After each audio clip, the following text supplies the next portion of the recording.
DFWsecurity.com. It's time for the Get Right on 105.3 The Fan.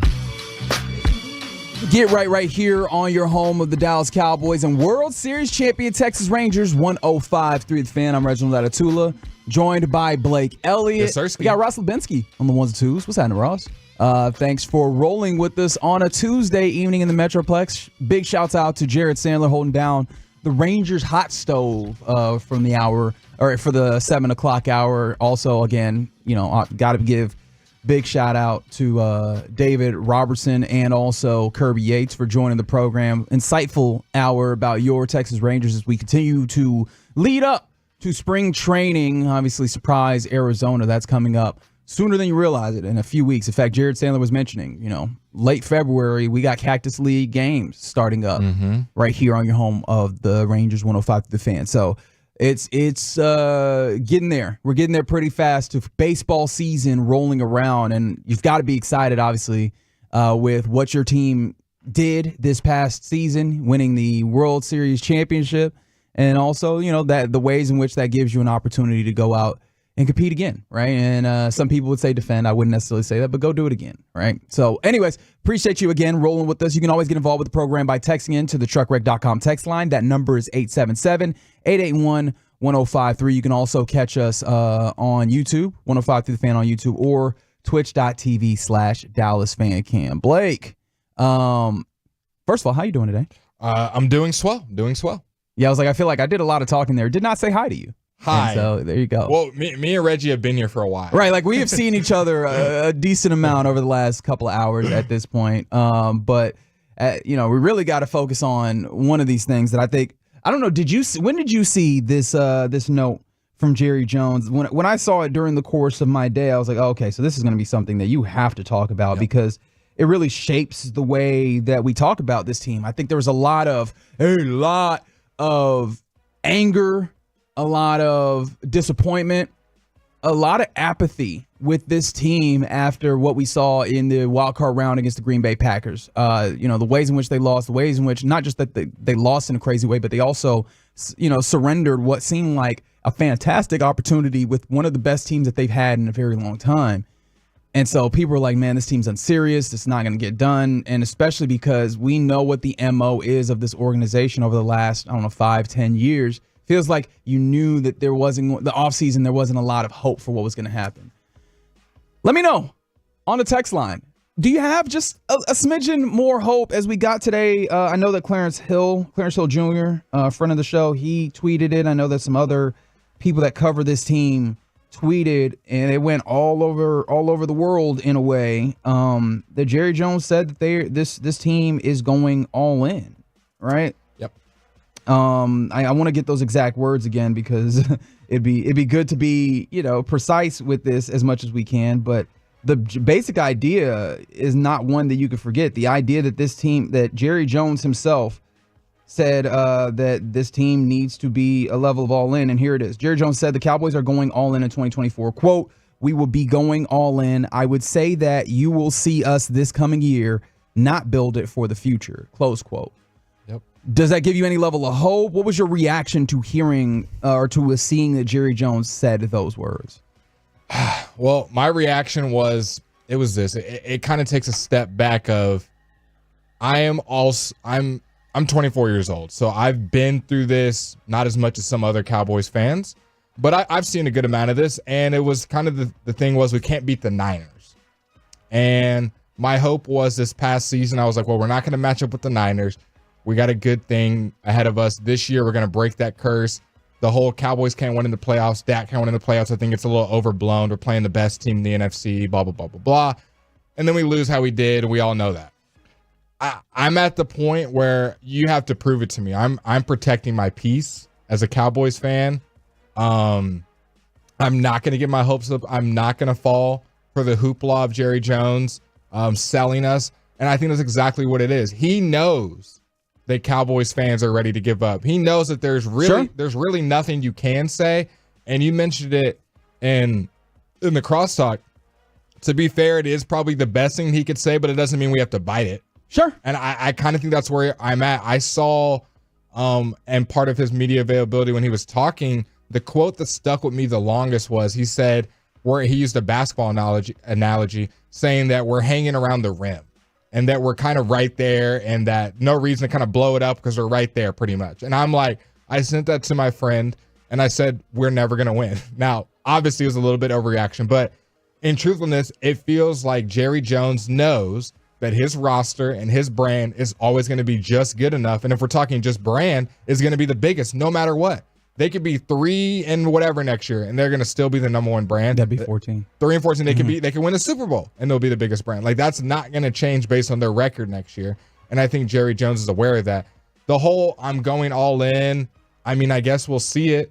Have we ever seen the Cowboys in recent memory really go all in? They kind of take a foot inside the pool and get one big name, i.e. a Brandon Cooks, a Stephon Gilmore. Well, even that was a departure. That was a departure from what had become their MO. It's kind of funny because depending on how long you hung around with this team, you've seen them go from kind of wildcatter, right, in the Jerry Jones style of being that oil man that, just kind of went and took chances, right? Like, you have to understand, in the oil business, you're buying land and you're going and you're trying to see if there's oil there, and you're just constantly going around and taking gambles. And it seemed like Jerry Jones ran the team as such for a good period of time.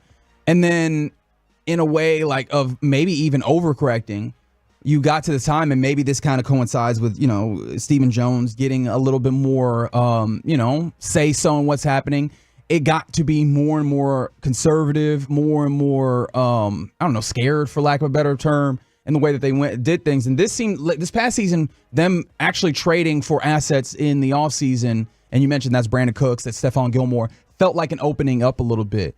And so, I don't know. I'm not telling you have to believe them, because that feels wild to say. There's been many times over the time of Jerry Jones in particular, but even Stephen Jones, that they've said things that we've looked at and we've been like, all right, we're going to hold you to this account. And ultimately, that was not what happened.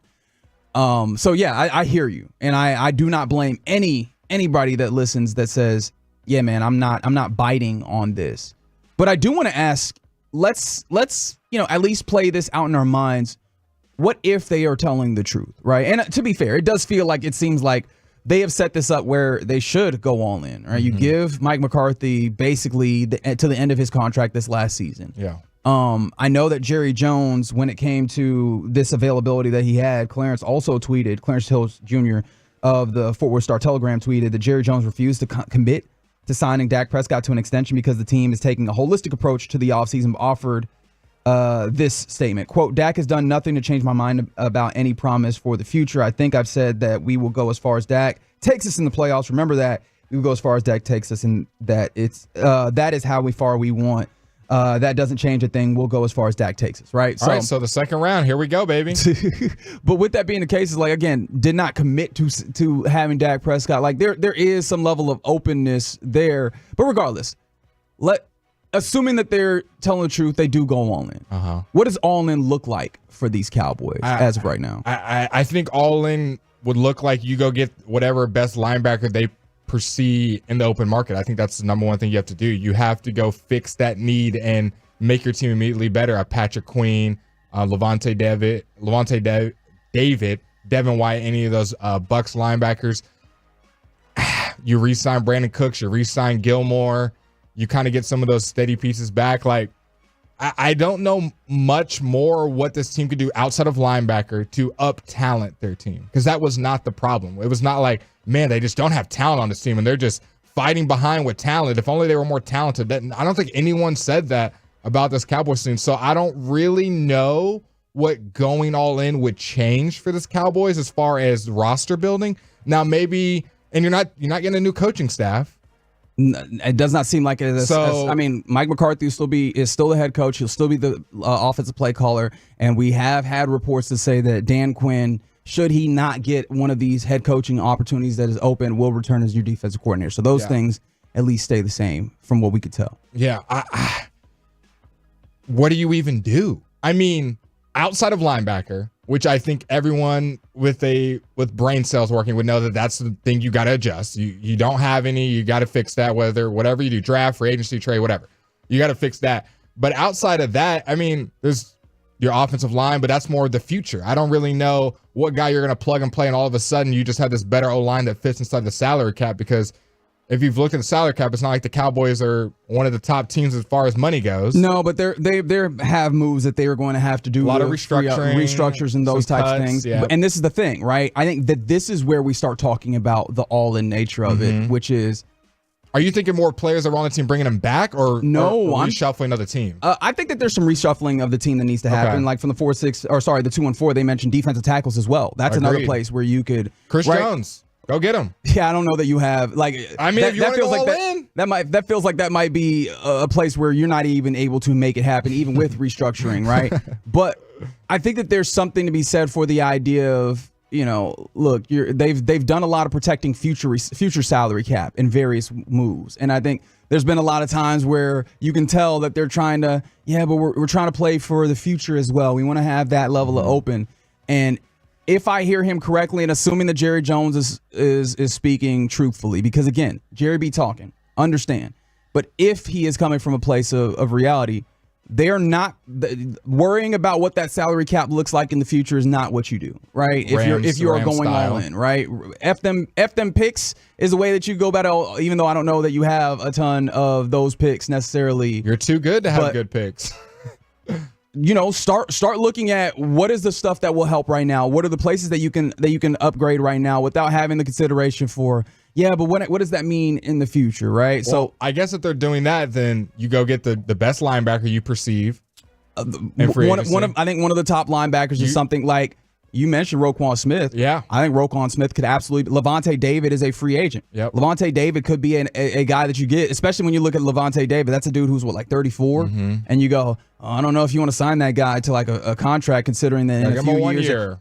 Right. And I don't know if you can get it done with the 1 year, but worry about this year. It's like that's the idea that I hear within the all-in, if that makes sense. Is that maybe one of these big name running backs. I don't personally think so. I don't know that you need to get a running back. I don't think so either. But this whole all-in theory isn't drafting a guy in the 4th round, which I think the Cowboys should do. Well, we've seen teams get high-level caliber play out of running backs in the middle rounds, so that's one of the things. Do you think they're gonna get caught up in the Derrick Henry minutia?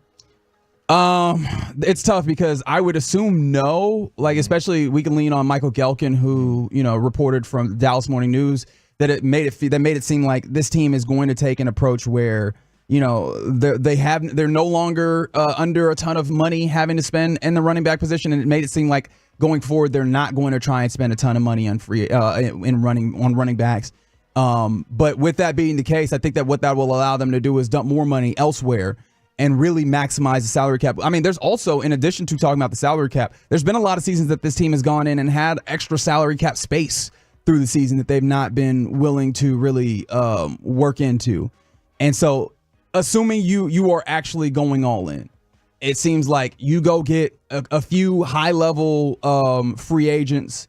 You actually play in the free agent pool in a real way. And like you're ahead of the game. You're not just waiting for the scraps and what happens and we'll throw in a little money here. You're the one setting the tone. Yeah.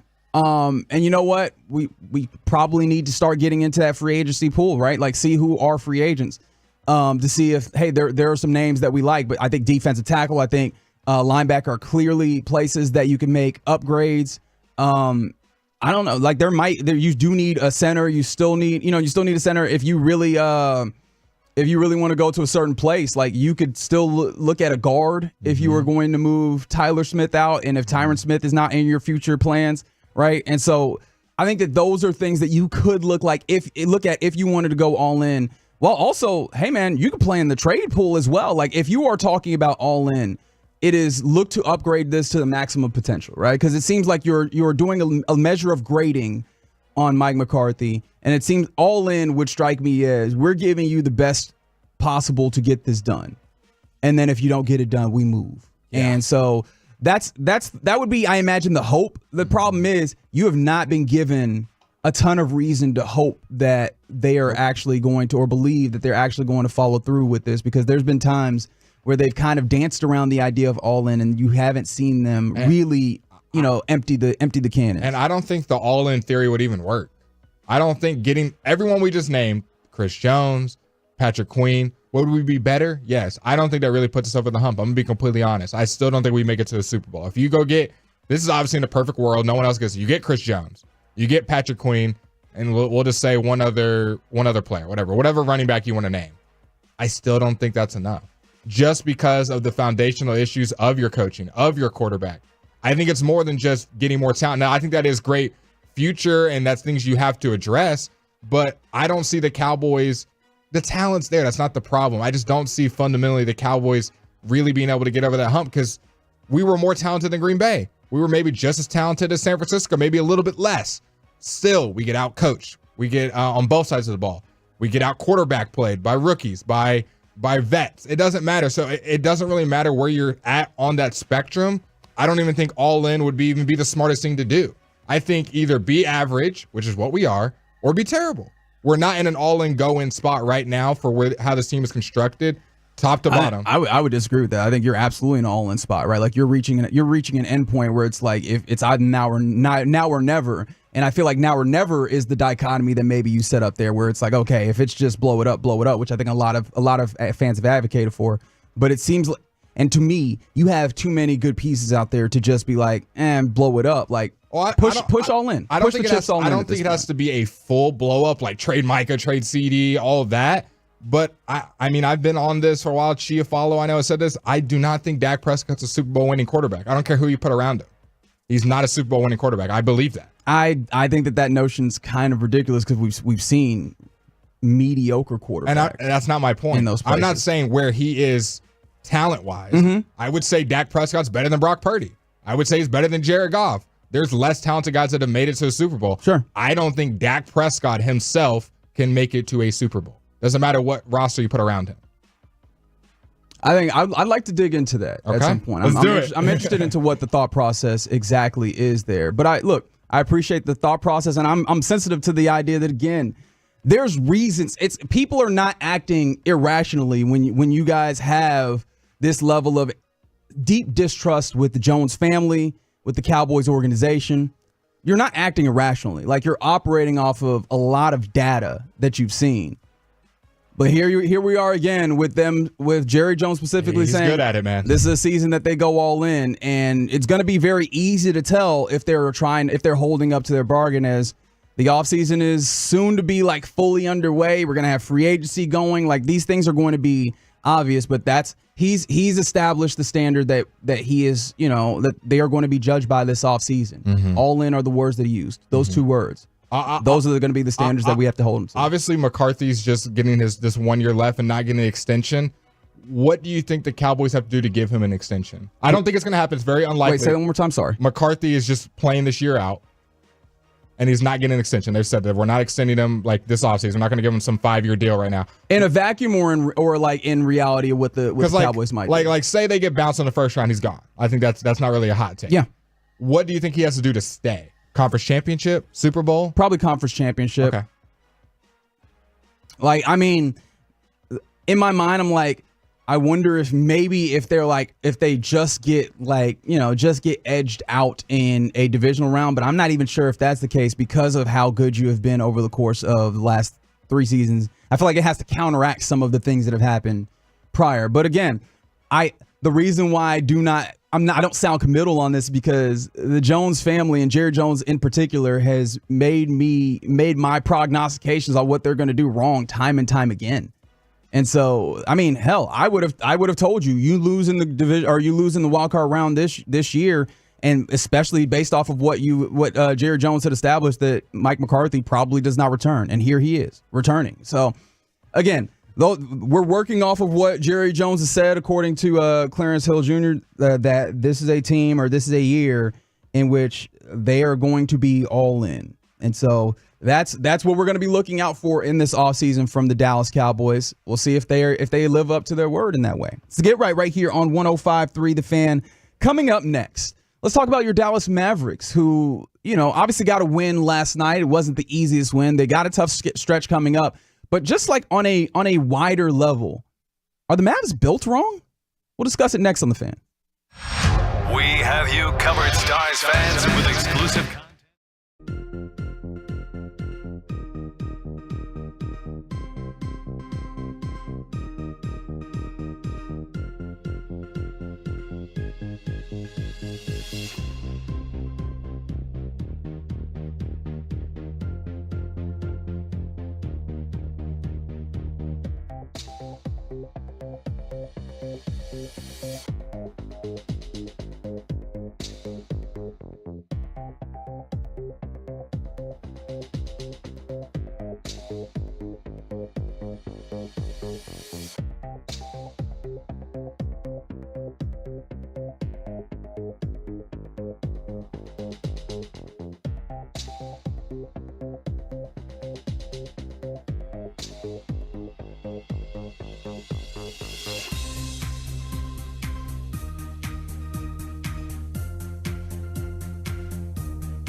Job openings at all Odyssey radio stations. Let's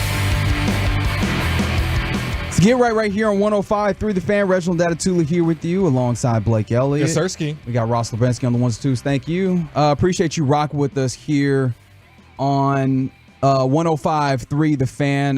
You can always get involved with the program by texting into the truckwreck.com text line, 877-881-1053. We're also on YouTube and Twitch. 105.3 The Fan on YouTube, twitch.tv/Dallas Fan Cam. Coming up in about 20 minutes, we take you around the NFL for this Tuesday evening. But I really wanted to have this conversation, Blake. The Mavericks, we've talked a lot about, kind of the injuries that they've had this year, and they've had a lot of those. And you've seen the ways in which that's kind of put them in weird places over the course of the season, whether it was the extended time that Kyrie missed in December and, the ways in which that put a lot of pressure on Luka. And then also you see the ways in which you have various wings out for time. Like I know Dante Exum missed a good amount of time, and that kind of changed the way that you played. But I kind of, in talking about these Mavs and the way that, the talent is as it is and all those things, I stumbled on the thought, and this question popped up, and you please answer, 877-881-1053. Are the Mavs built wrong?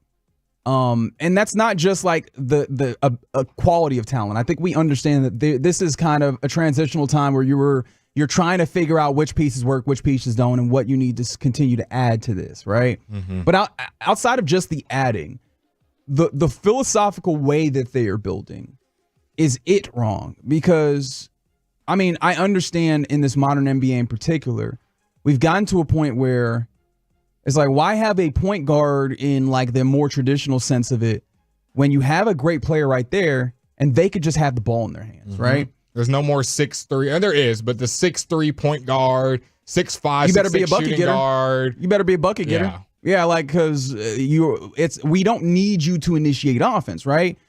But with that being the case, it feels like because Luka is what he is, and he's fantastic at it, don't get me wrong, it feels like this team has gone with a thought process of now whoever else we add, we don't want them to be ball handlers necessarily mm-hmm. because they're going to exist without the ball in their hands. Mm-hmm.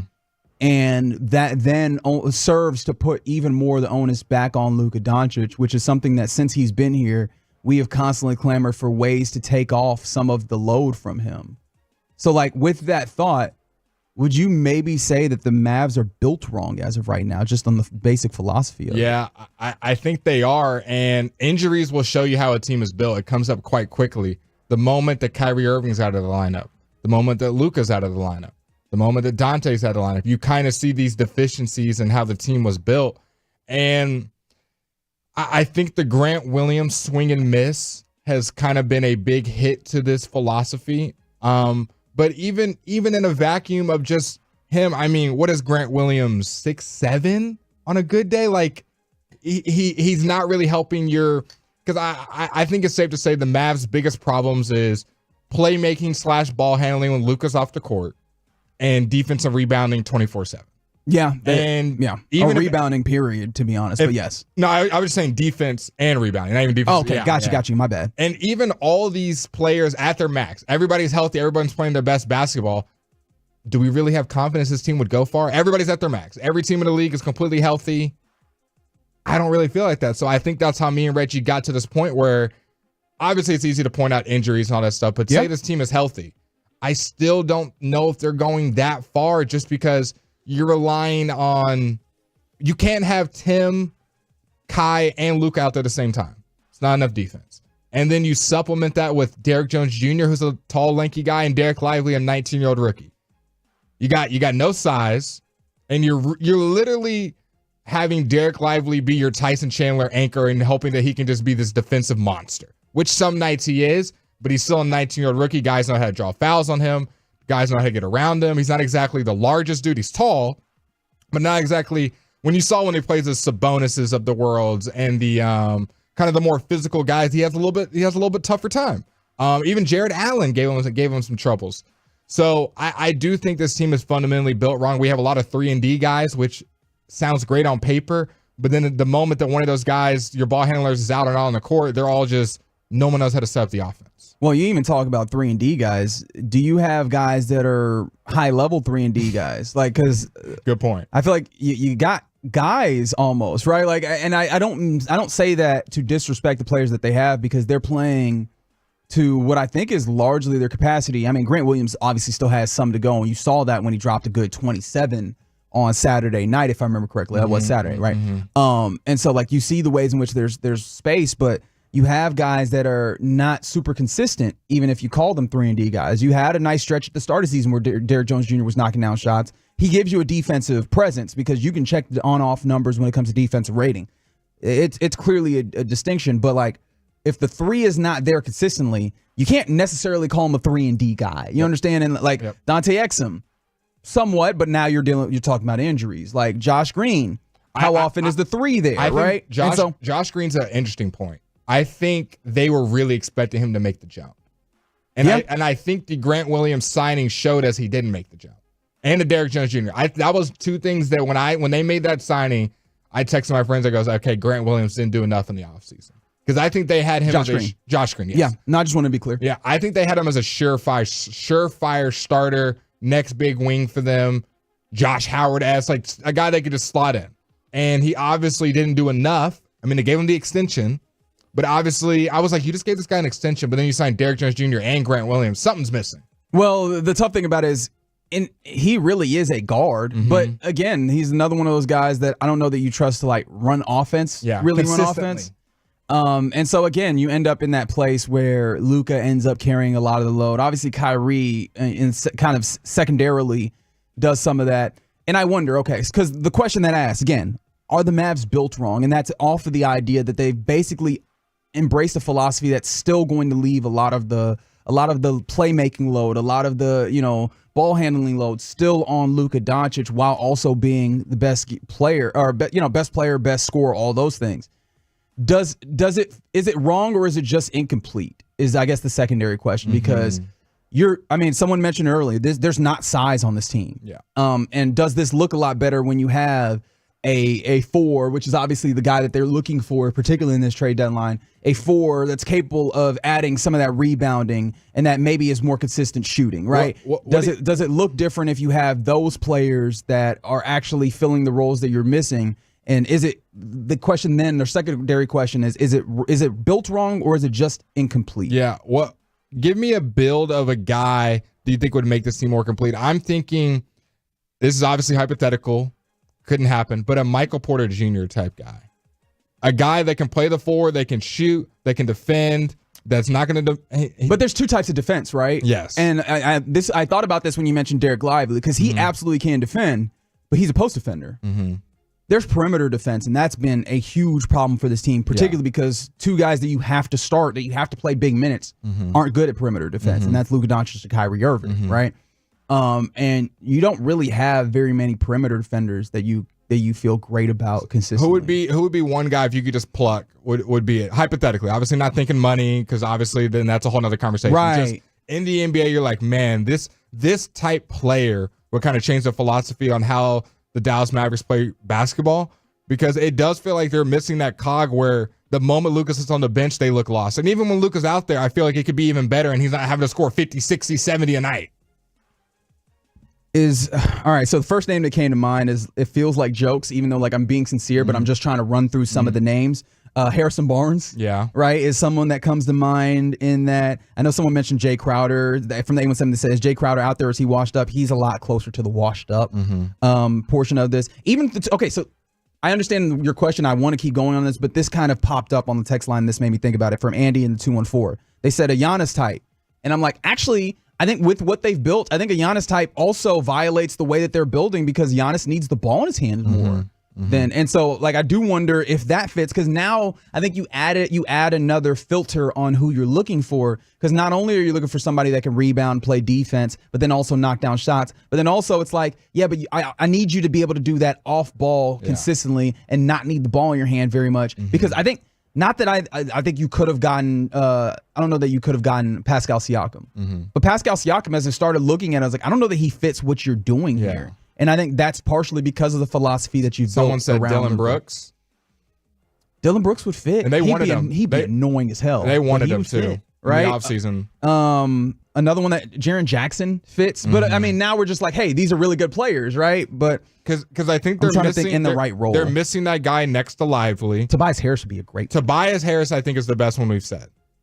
I think Tobias is the best one we said, who's a true 3-and-D, doesn't need the ball a lot, can play the 4. But then also, considering the injury circumstances that happen, can also step up and play like a number 2 player. Yeah. Because that's one of the tough parts I of that think we also Tobias have. is the best name we've said. But again, I don't think you're getting to a Tobias. Yeah, from the 6A2, you kind of need what Kevin Love was when you talk about Miami, or no, not before, when he got to Miami, Cleveland. Timberwolves. Yeah. I mean, if you get Timberwolves, Kevin Throwback. Love, well, yeah, we have a whole different circumstance happening at that instance. But yeah, that's. Old Klay Thompson. I mean, obviously you'd take that, but even then, like, you'd be playing him at the 3. Like, he would absolutely have to guard in that same way that he did. There's been a lot of rumors about Wiggins. I think if you got old Wiggins, I think you would jump on a trade in a heartbeat. If you got 2022 Wiggins, was it 2022? Yeah. 2021, right? You would hop on that in a heartbeat. Yeah, if you could get 2021 Wiggins, sure. But I like Wiggins right now is playing a lot closer to pre-2021 Wiggins, and he has a high, Herb Jones obviously comes up. Isaac Okoro, kind of, because the shot ends up being a little shaky. But yeah, I think those are sort of the pieces that we're talking about. And I'm not even certain, does that make this all go? Yeah. Right. And so I don't know. I don't think it's something that there's an absolute on, but it was a thought that came to mind, and it was a thought that didn't pass quickly. It was a thought that stood for a second, that maybe the way that they're building is wrong. Is there any guys that come to mind that are against his philosophy that in a perfect world to be like, move on from? Just right now on this team where you're like, he doesn't really fit the philosophy. Is there any ones that pop up to mind quickly? Say that one more time. Like the idea being the way that they're building right now. Yeah. That aren't part of the philosophy that you think they should be going towards long term. Because we've mentioned Hardy a bunch. I mean, Hardy does feel like you're having. I mean, it was already going to be tough to find a place for him, especially if that playmaking wasn't substantial. Which he's dabbled a little bit. I think the tough part about Hardy and Green is that they just continue to be in this place where you're not certain. You see a little bit and you're like, maybe, and you're chasing that. You don't question. Want to trade and it'd be great for someone else, right? And I wonder how much the not digging your heels on Jalen Brunson makes you kind of really hesitant to move on. From the 901, what about Maxey? Tyrese Maxey or Maxi Kleber? Maxi Kleber. I think we'd all want Tyrese. Maxi Kleber, in theory, he does fit the mold of what they had. The problem is he's just not healthy enough. Yeah. And I mean, even then, he is not the best version of that thing, but that thing he typically does, right? Like able to guard pretty well, able to stretch, generally makes pretty good decisions. But he's had a toe take him out all this year. And I don't say that with disrespect, because look, man, a toe can hurt. A toe can really hurt. But like it just feels like it's always something. The PJ Washington, Miles Bridges of the world interest you? The PJ Washingtons and Miles Bridges, they're both on the block. I mean, they're better than what you have for sure. And so I understand, like, you do have to add more talent, and it's possible. Like I always say, there's more than one way to get things done, and it might just be that this is just incomplete as of right now. You're missing big chunks of what would make this formula of team work, and so we haven't seen that. And maybe once you see that, you go, all right, it all works. But as of right now, keep texting them in, guys. Question. Let us know who the Mavs are missing. So there we go. It's the Get Right here on 105.3 The Fan. I imagine we'll keep coming back to that idea of how the Mavs are building. And I mean, we are 9 days away from the trade deadline. Next Thursday, February 8th is the trade deadline. It'll be real. I mean, I know a lot of folks watching the Mavs are hoping that it heats up for them, because if they don't do anything, this is going to be a real interesting last stretch of the season. It's the Get Right here on 105.3 The Fan. Coming up next, we go around the NFL where a couple of coordinators staying put. We discuss it next on The Fan. Coming up on the next KNC Masterpiece, Kevin's back and we discuss the one thing we can.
nationally by Casamigos Tequila. Casamigos, brought to you by those who drink it. And Lowe's. Lowe's knows home improvement. It's Boomer on 105.3 The Fan.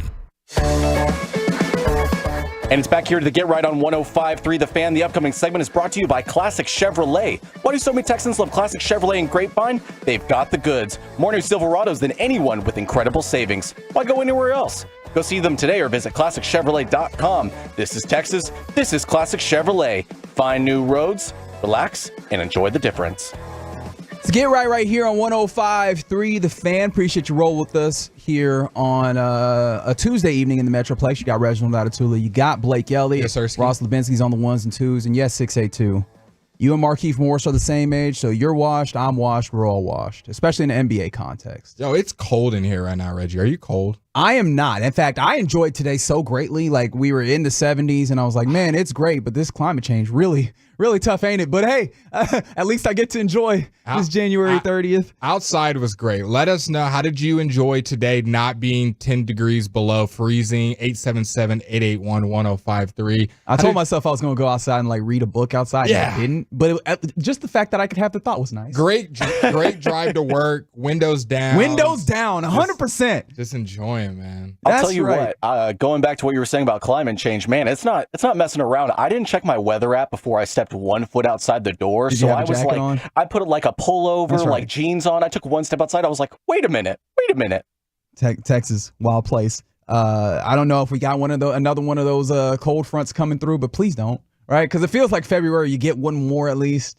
One more where you just got like at least half a week where it's just like, why? I thought we had made it. Mm-hmm. I thought we were past this. So we'll see what it looks like. From 2 and 4, happy birthday. So it was their birthday and it was lovely. Happy birthday. Shouts out to you.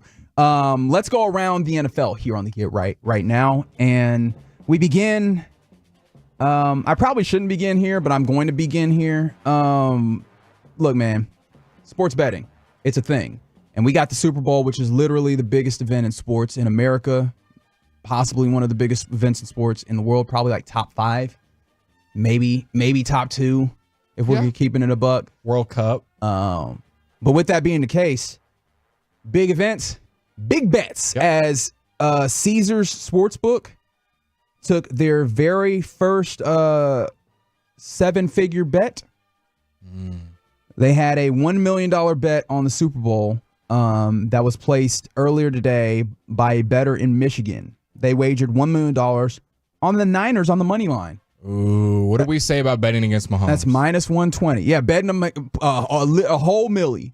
Against cool Mahomes million. not playing well in the Super Bowl? Well, I don't know if it's not playing well, but that's just money line. Like they just have the Niners winning the championship, winning the Super Bowl, and they're like, put down $1 million. The odds on that make it so that how much you win? How much if the Niners do indeed win, they will profit $833 million. Or 833,000. I saw a comma and I said something stupid. $833,333. Is that worth it? If you had that to wager. If you have $1 million, wagering is not the way to make that stretch. Like, I feel like there's other ways to make that stretch, but hey. You know what it is? You know what it is, Reg? It's the feeling of something. When you have that much money, you're just like, I just want to feel something. Win or loss, you feel good. I'm telling you. Win or loss, you feel good. Because you have When was the last time you put a 7? No, I don't have it. Okay, I'm going inside the mind of that of said millionaire. That's a place I definitely don't want to be. I'm going to be completely honest. Because no, thank you. They can't feel anything anymore. They can buy. Their life is so easy. They have no idea what it feels like to feel. I don't know if I want that much money because I do. I'll try it. At that I'll point, give it a shot. Every time you buy something, you're like, okay, I could just go buy this. Because the fun part of buying stuff is saving up and finally having enough to get your car or your couch. Or I that think apartment. we have different ideas of fun. You would be cool with 10 mil just always sitting in your account. I think that would really ruin a person. 877-881-1053. Let's see how badly Blake gets blown up on this one. Would you rather have to save up for that thing that you really want, or would you rather just have $10 million in the bank? You know, isn't it funny that everyone bets on sports, but they won't bet on themselves? Wow, real grind set mentality coming to the Get Right. That's crazy. Okay. Yikes. That is wild. Bet on something you can't control, but you won't bet on going to the gym every day. I don't like what this is. I'm just saying. Reggie, please. I'm trying to hold the people accountable. That's wild. I'm trying to hold the people accountable. Okay. I'm scared of him. I don't. Yeah. You need to just go ahead and start like a TikTok and start doing these supposedly motivational things. I want to see. I feel like that's a great way to try and get that million that you could then put. I don't want $1 million. You don't. Well, what? I don't want to keep following down this path because I feel like save that for sharing time, I guess. Because I'm very confused as this take is crazy to me personally. But you know what? You're entitled to having your opinion. More bad takes from Blake. How about this, right? I wonder if you view this as a good perspective from the Chiefs, who unveiled that they'll wear red jerseys in the Super Bowl. Yes. So I'm glad we're talking about this. They put up a tweet with the Super Bowl patch on it. Obviously, the Super Bowl 58 patch on their red jerseys. It's a Patrick Mahomes jersey, obviously, that gets shown there. But, they will be wearing red. And if you care about certain these things, it is probably a preferable selection than their white jerseys. In Super Bowls, they are 2-1 while wearing red jerseys, with wins over the Vikings and the Niners and a loss to the Bucks, compared to 1-1 when they wear white jerseys in the Super Bowl. They win over the Eagles last year and then a loss to the Packers in literally the first Super Bowl. Does this matter to you? It does matter. It matters a whole lot, guys. All right. And this is not just my personal opinion. We got some stats to back it up. Oh, wow. Okay. So in the last 19 Super Bowls, follow with me, Tolos. In the last 19 Super Bowls, the team wearing white, which will be the San Francisco 49ers, is 16-3. In the last 19 Super Bowls, 16-3. A third of those losses were the 49ers. Which Super Bowl are we on? Is it 58? 58. 58? Mm-hmm. All right, let me do some quick math. Yes. Last 19, 16-3 if you're wearing white. Oh, he's actually doing math right now. You can see it happening. It's tough. It's really tough. Okay. Just go ahead and tap back in when you do get that. While we're doing that, a couple of big time names, in fact, in the coordinator game that were looking around the coaching carousel search. Ben Johnson, one of those, the offensive coordinator for the Detroit Lions. People started talking about it like the Washington job was his and they were just waiting for Detroit to be out of the playoffs. We found out today that he actually let both the Commanders and the Seattle Seahawks know that he's going to remain as the Lions offensive coordinator rather than pursue the head coaching opportunities of Washington or Seattle. Good move, bad move, Blake? I think it's a good move. Okay. Staying with the team that is grinding up, making its way, rather than starting something over and being a head coach somewhere with the unknown. I saw reports, don't know how true they were, that he may have out-gambled himself. Maybe he was asking for a little too much money that the teams are willing to pay. Now, don't know how true that is. Yeah, but if that's the case, how does that framing work, right? The idea that, he asked for too much money. If you're Washington and you want this guy, aren't you ponying up, particularly as you are starting a new project? Like, they are in a place where it's a very blank slate. If you want to coach, you should probably pay out for that coach to build this project. I agree. And I guess it's like, I don't know that I would frame it as he asked for too much as opposed to the Commanders were not willing to go there. And so ultimately his name is is in a big place. I think that it's a good circumstance for him to continue to succeed as they have a lot of cap space that they continue to get that team better. Do you think where did you have Ben Johnson as far as head coaches that were, taking interviews? Where'd you have him on the hierarchy? Like, he's the number one guy. If you're going after number 10, 5. I don't know that I did it particularly by individuals. I try as much as possible, maybe kind of use tiers, because when you start picking nits. Was he a tier 1 guy? Yeah, for me. Okay, yeah. Especially when you talk about the young guys that give you a schematic advantage. He seemed to be that. Of course, he has another opportunity to continue to better his chances. And along those lines, Bobby Slowick, another one of those guys, first-year offensive coordinator, play caller in Houston. He has signed an extension to remain the offensive play caller for the Houston Texans and C.J. Stroud. And this one felt like an even better gamble to me personally. Taking my Cowboys bias aside, just from a lover of football, I love this move. Yeah. The Bobby Slowick staying in Houston, and they kept their passing game coordinator, Gerard Johnson. I'm glad that both of them stayed. Who, honestly, I'm pretty sure would have been the offensive coordinator should Bobby Slowick have left. I'm glad they both stayed because the growth of CJ Stroud was immense, and seeing him only get better and keeping those core guys, I think, will be very fundamental to him getting better every year. Yeah, I think what this might tell us is that for head coaches, they're starting to get to a place where it's like, I'm not just taking whatever head coaching job is out there, understanding that you can really tarnish your name. You can really dim your star. Yep. Talk to him. As much as we talk about the idea that there's only 32 of these jobs, if you are in a place where you are a bright name and you feel like you can continue to keep that name bright, where obviously we were just talking about the Lions have a pretty good situation. I think the Texans is a win. Like, I don't know that you can look bad when you have what they have there and a lot of money to continue to make it better. I think that next offseason, they will be both pretty desired. And maybe you can still parlay that into a better circumstance that allow you to have sustainability. So I just looked it up, and tell me if I'm wrong. Okay. The average offensive coordinator salary in the NFL is around $1 million, and the average head coach is around $6 million. Now, obviously, it depends who you are, very much. And these aren't all public. I do wonder. Yeah, I just typed in average, and this was by sportskita.com. Okay, very good. So, do you think that $5 million difference is so much where you were kind of talking about, Reggie, where is it even worth taking that gamble for an extra $5 million of tarnishing my name, maybe being out of the league or having a bad rep on my name versus I got this young quarterback, I got this team that's coming up, let me just stay here instead? Well, and obviously you can always be a coordinator again, but I'm not certain that it's that big of a difference. Yeah, I agree. Especially with these guys right now, like Bobby Slowick signed an extension. I have a strong feeling they upped his paycheck, right? Correct. Compared to a first-year coaching salary where, that might not be as advantageous. Because I know that's always people's pushback is, well, you can't not take that head coaching. There's only so many spots and the money's different. I'm like, is it I think that much for the possibility of tarnishing your name? I think how competitive it is now, you might be seeing, especially like those high-level coordinators, the ones that are really desired, and offensive ones end up being the ones because that seems to be where head coaching they're trying to pull from. I think that's probably a lot closer than it ever has been, and that's probably made it just a little bit more desirable to pick your spots as a coordinator. To get right here on 105.3 The Fan. We'll talk more about some of the other things that have happened around the NFL, maybe as we get to headlines at 10 p.m. On the Get Right. But coming up next on the Get Right, hey, man, do you look at the, three of the quarterbacks of these Final Four, Lamar Jackson, Jared Goff, Brock Purdy, differently now that we saw what they did in the championship weekend? Let's discuss it next on The Fan.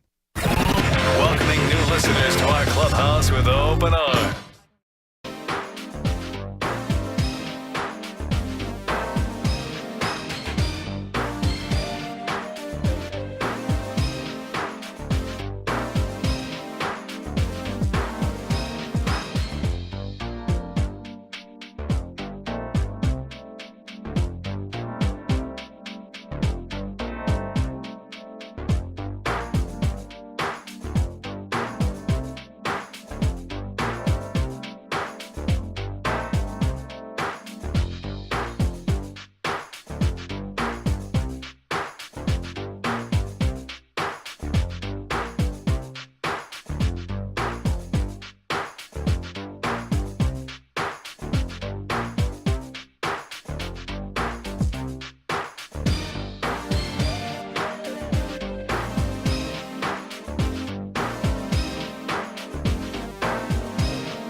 by DFWsecurity.com.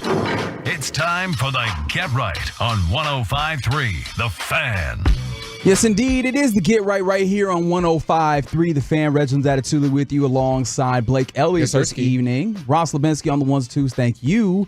And thank you, fine folks, for rolling with us on a Tuesday evening in the Metroplex. You can always get involved with the program by texting in to the truckwreck.com text line, 877-881-1053. You can always also watch us, twitch.tv/DallasFanCam, or search 105.3 The Fan, or 105.3 The Fan shout out on to, YouTube. Shout out to the foregrounders that pull up to the YouTube and the Twitch. We love the backgrounders as well.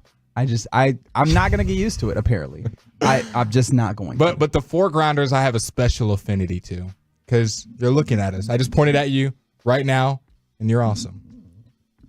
Yeah, that was Blake Elliott pointing directly into camera if you want to see that. Again, 105.3 The Fan on YouTube or twitch.tv/DallasFanCam. Coming up in about 20 minutes, we answer a question for each of the non-Super Bowl playoff teams. We might not answer all of them, but yes, of course, that includes your Dallas Cowboys. But right now, still, we're coming off of the championship game weekend. I mean, a really fun game, a few games, but within this, we had some kind of interesting, I guess, narratives coming in with certain quarterbacks. My favorite part of sports. And I mean, it's interesting because you get to these high stakes and of games, and ultimately we build legacies off of these games in January and February. We just develop ideas of folks that are far-reaching and long-running.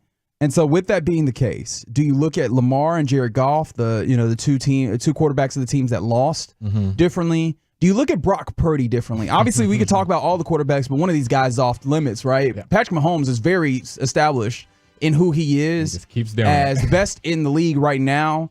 And we might have to have a question about where he stands. He's starting to be in that level of the conversation. What, 6 years into this? 7 years if you talk about to draft. So, yeah, wild stuff. But Lamar Jackson, Jared Goff, Brock Purdy, do you look at any or all of them differently now?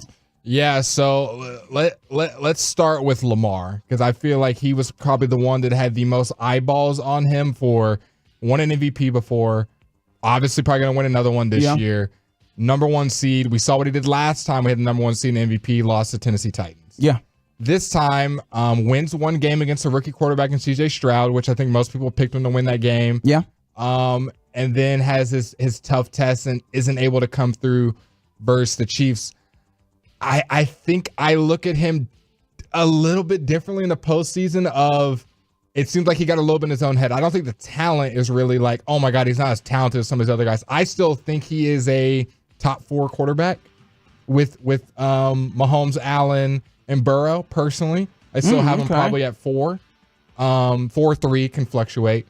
I do look at him a little bit differently, just not being able to. You were the best quarterback this year and not being able to play at the highest level because I think outside of even Patrick Mahomes, he didn't play his best game, Mahomes aside. So I think a little bit, I do look at him in a little bit of a different light. I also think his play calling kind of let him down, Todd Monken and them boys. So I would say let's start with Lamar. I think I look at him slightly differently just as far as a playoff performer. I mean, I don't slightly. No, I hear you. I don't think anybody will be surprised to hear what I say here. I've been very clear about appreciating and liking Lamar Jackson's game for a while. And no, I don't view him particularly differently at this point. Now, and part of this is if you ask anybody why the Ravens did not get over top in that game, what are the things that pop up? People will talk about the fact that they didn't run the football. Mental errors. People will talk about mental errors, which who are we speaking of when we're talking about that, right? Right. I don't think that anybody is going to, wow, Lamar Jackson really did not win that game unless you're just talking about in that general scope of the way that we talk about every game and the way that a quarterback. That interception wasn't great either. No, it wasn't. And I think that's a fair thing that you could put at his feet, right? And the fumble early where he was loose with the ball. The fumble, his tackle on his blind side. That's the whole reason why we have a left tackle and why that left tackle's position is elevated. Ronnie Stanley got beat there. No, he 100% did. And I think he was in the pocket for a while, if I remember correctly on the play. It wasn't like a 2-second, the guy got beat inside and he ran right on top of him. It was like he kind of fell, went behind him, and then came from behind and kind of hit his arm down.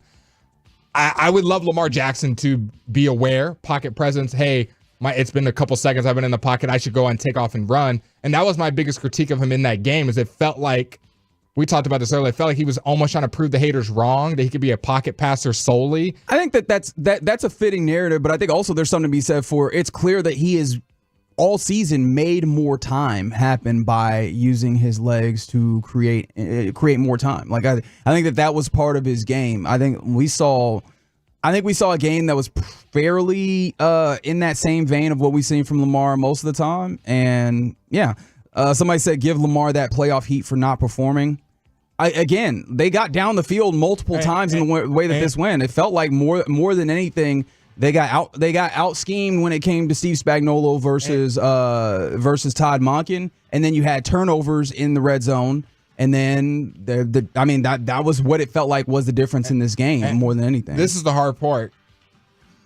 The scope that we grade them on is now on a higher scale. We got to remember they're in the AFC Championship. So a lot of these quarterbacks that you might argue are Herbert or Burrow, whatever, Josh Allen, they didn't even make it to this point to be graded on this scale. So some of these guys that don't make it, we're like, oh, he didn't perform well in the AFC Championship, but he got to the AFC Championship. Some of these guys haven't even made it there, and we want to put them above or say that they're whatever. Like, I know some people were saying Dak is better than Lamar. Dak hasn't made it to an NFC Championship. So we can't say, well, he would have done this, he would have done that. Lamar, did he play his greatest game in the AFC Championship? No. No, and I understand the people that are like, that is the thing that you talk to him about. And you know what? Fair enough, right? There have been a few games in the playoffs where he hasn't played up to his the entirety of his capability. Fine.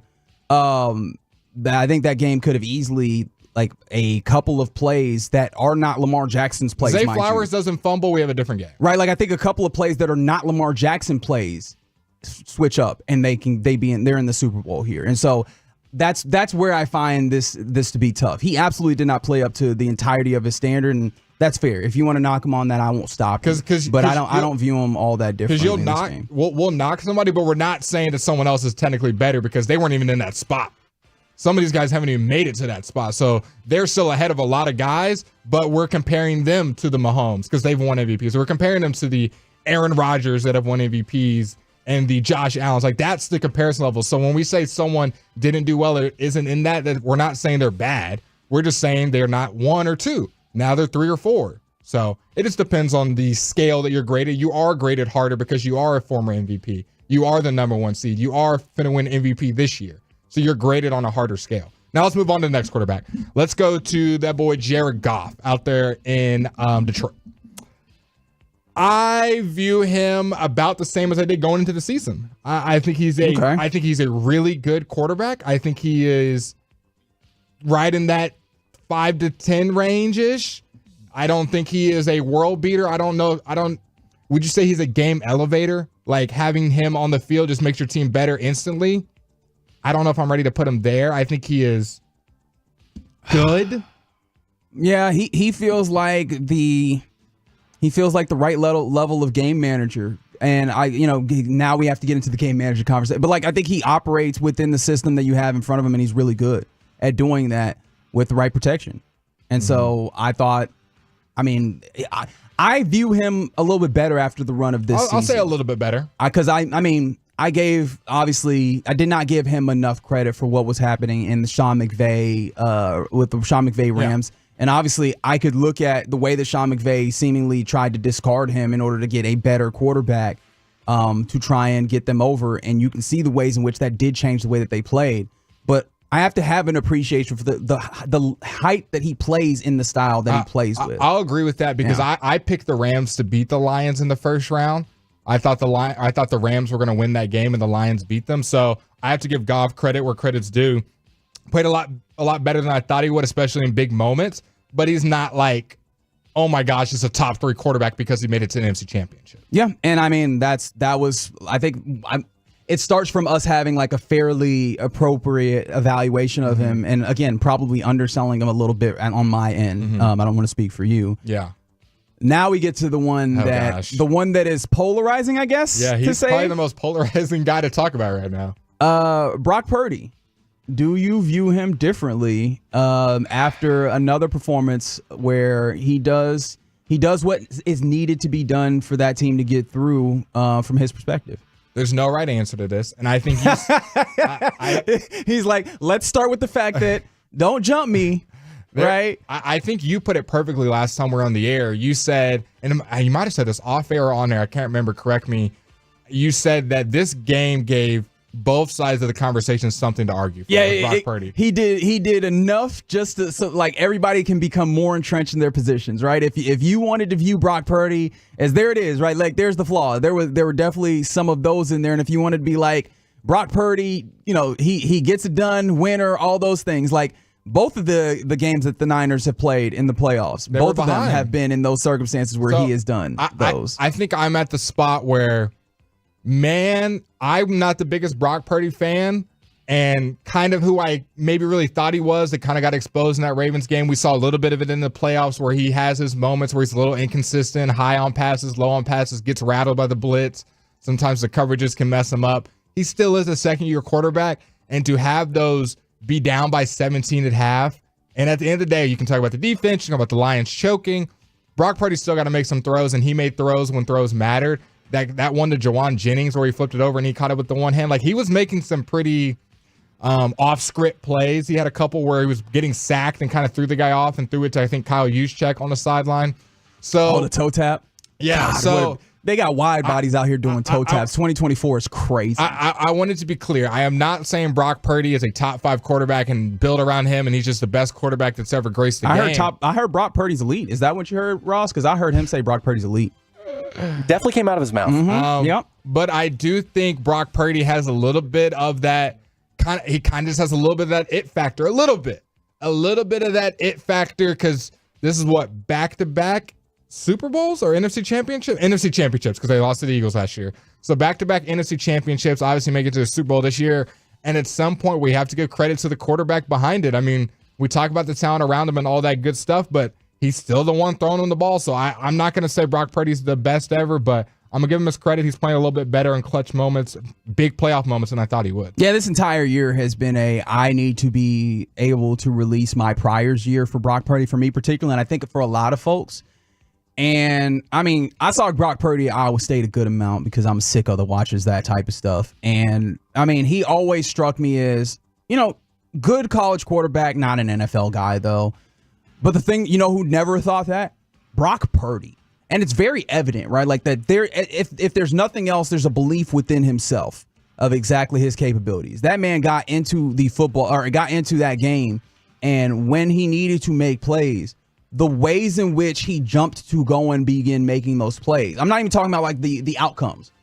The willingness and like the obvious belief that exists within him to go do that. Hey man, Brock Purdy ain't no fast dude. The way that he took off running, he believed that he was a fast dude, or at least like he gave the. And I have to appreciate when it's whatever is asked of him, even if you could say that like, hey man, there's a lot of talent here, and they're the ones that really dictate the aptitude of this team and how high they can get.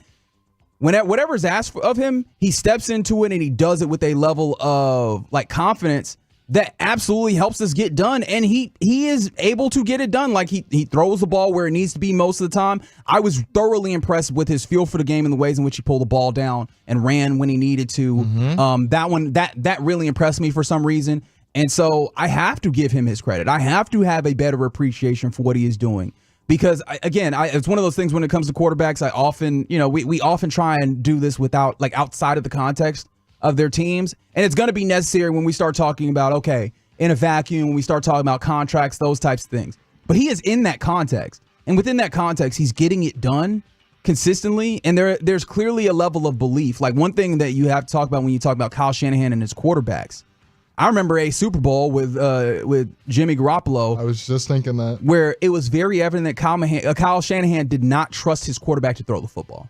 Yeah, I haven't entirely seen that. I haven't seen that with Brock Purdy, and that says something. I love how split this is. We can see it literally on the fan text, back-to-back text. From the 817, Purdy is fixing to lay an egg. From the 940, the very next text, making a Super Bowl doesn't automatically make you a good quarterback. The next text from the 214, Purdy deserves to be taken seriously.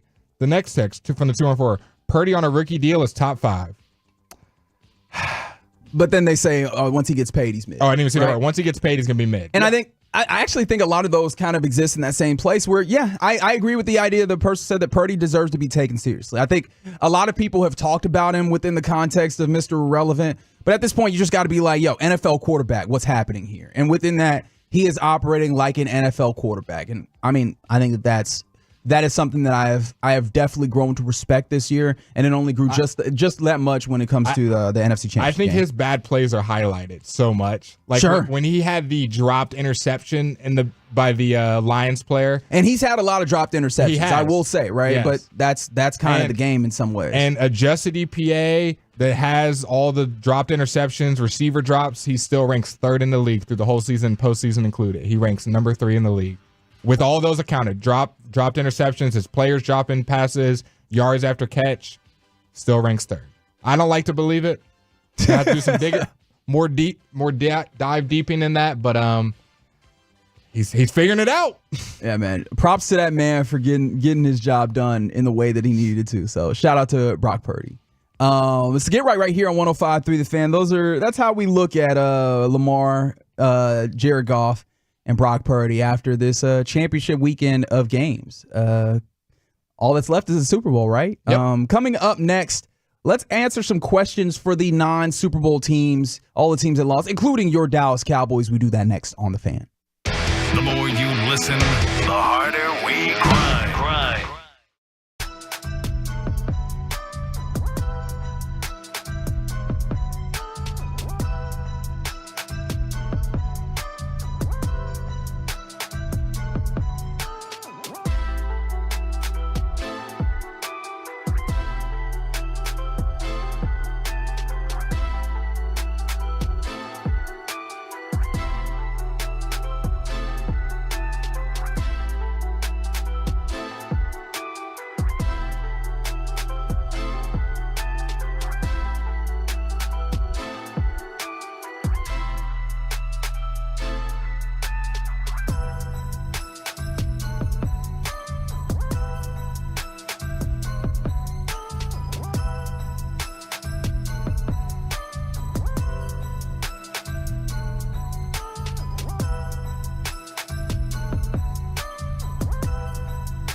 Through the fan, Reginald Atatula here with you alongside Blake Elliott. Yes, we got Ross Lebinsky on the ones and twos. Thank you for rolling with us on this Tuesday evening in the Metroplex. You can always get involved with the program on the truckwreck.com text line 877-881-1053. Where from the 806, this person says Purdy is not a talented quarterback, but he is a really good game manager. He seems to have the it factor, but having the coach and talent around him helps him a lot. That's one perspective.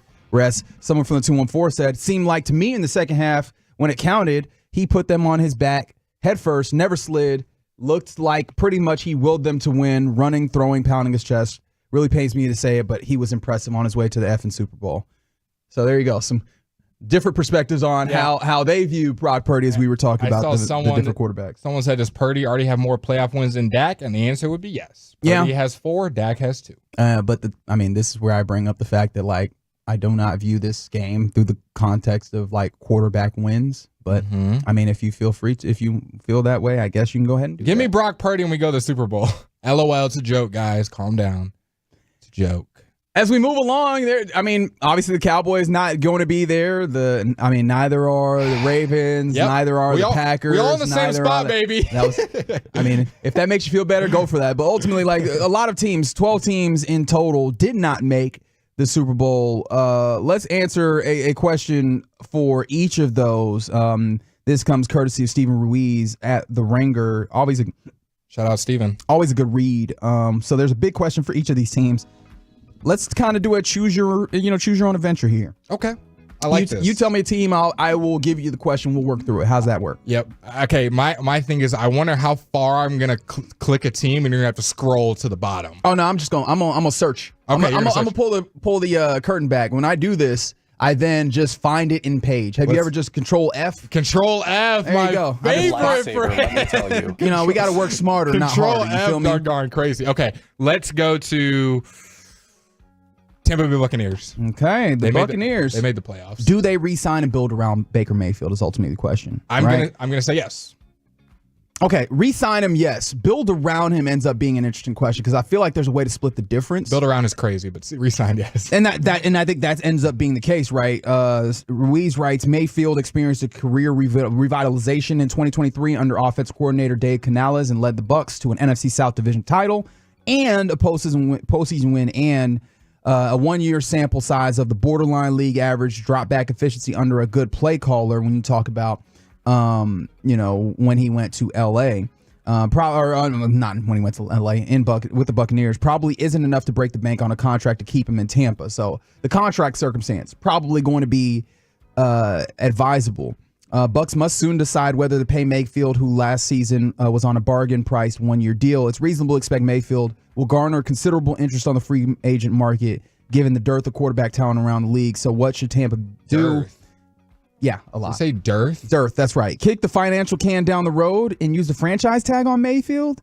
Sign him to a Daniel Jones level extension? Daniel got money, though. 40, right? 40 mil? Yeah, for 160, I believe, was the deal. I think you keep Baker. I think that's step one. Mike Evans looks like he's out the door.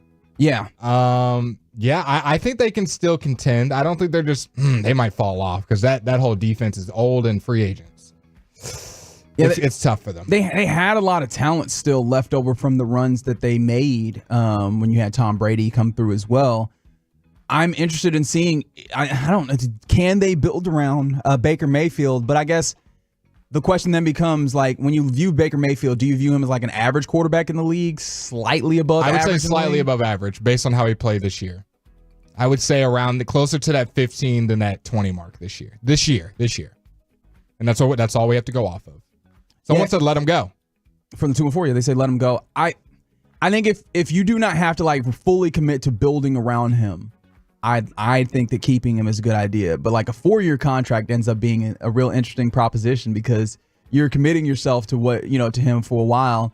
But maybe like Daniel Jones does speak to you in a way and kind of showing you the ways that teams are like, look, knowing what we got matters rather than just kind of going into that other space. So Next there we go. Team that I want to know how they fix is the Buffalo Bills. Okay, the Buffalo Bills. Let me see. Is it Stephon Diggs? Is he part of this? Is there anything more that they can actually do to beat Patrick Mahomes? Is that what it says? Yeah, that's actually the question.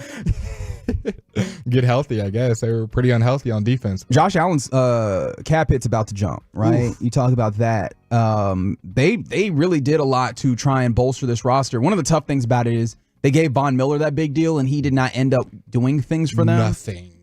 And so, like, that was some of the big shot. And so you wonder the ways that they have gone up against the Chiefs. They've been close but no cigar, and it's going to get just a little thinner for them. Yeah, obviously you can hope that maybe you don't get hurt in the way that they did. Are they in cap space hell? I have to look at it, but I imagine that it's not going to be very pretty. I got you. I'll look up their cap space. So yeah, you have to ask yourself, like, what more can you do for this circumstance to beat the Chiefs? Is there something, or is it just kind of waiting for the Chiefs to not exist in a place where they're still really good? Because I mean, this is like probably the worst version of the Chiefs that you've seen thus far, and unfortunately, they weren't able to get there. Oh yeah. The Bills are bad. I was trying to find the Bills on Sports Track and where their cap space are. I was scrolling. I was like, are they not pulling up? League average is around 18 million next year in cap space. They are the 30th at minus 51 million. Yeah. Obviously, there's going to be some restructuring and all that good stuff, but just right now where it sits, they are only two teams that are in a worse spot, and that's the Dolphins and the Saints. Do you feel like there's anything they can do to get over the Chiefs, or does it just feel like this is their lot in life? Yeah, you hope Patrick Mahomes goes to the NFC.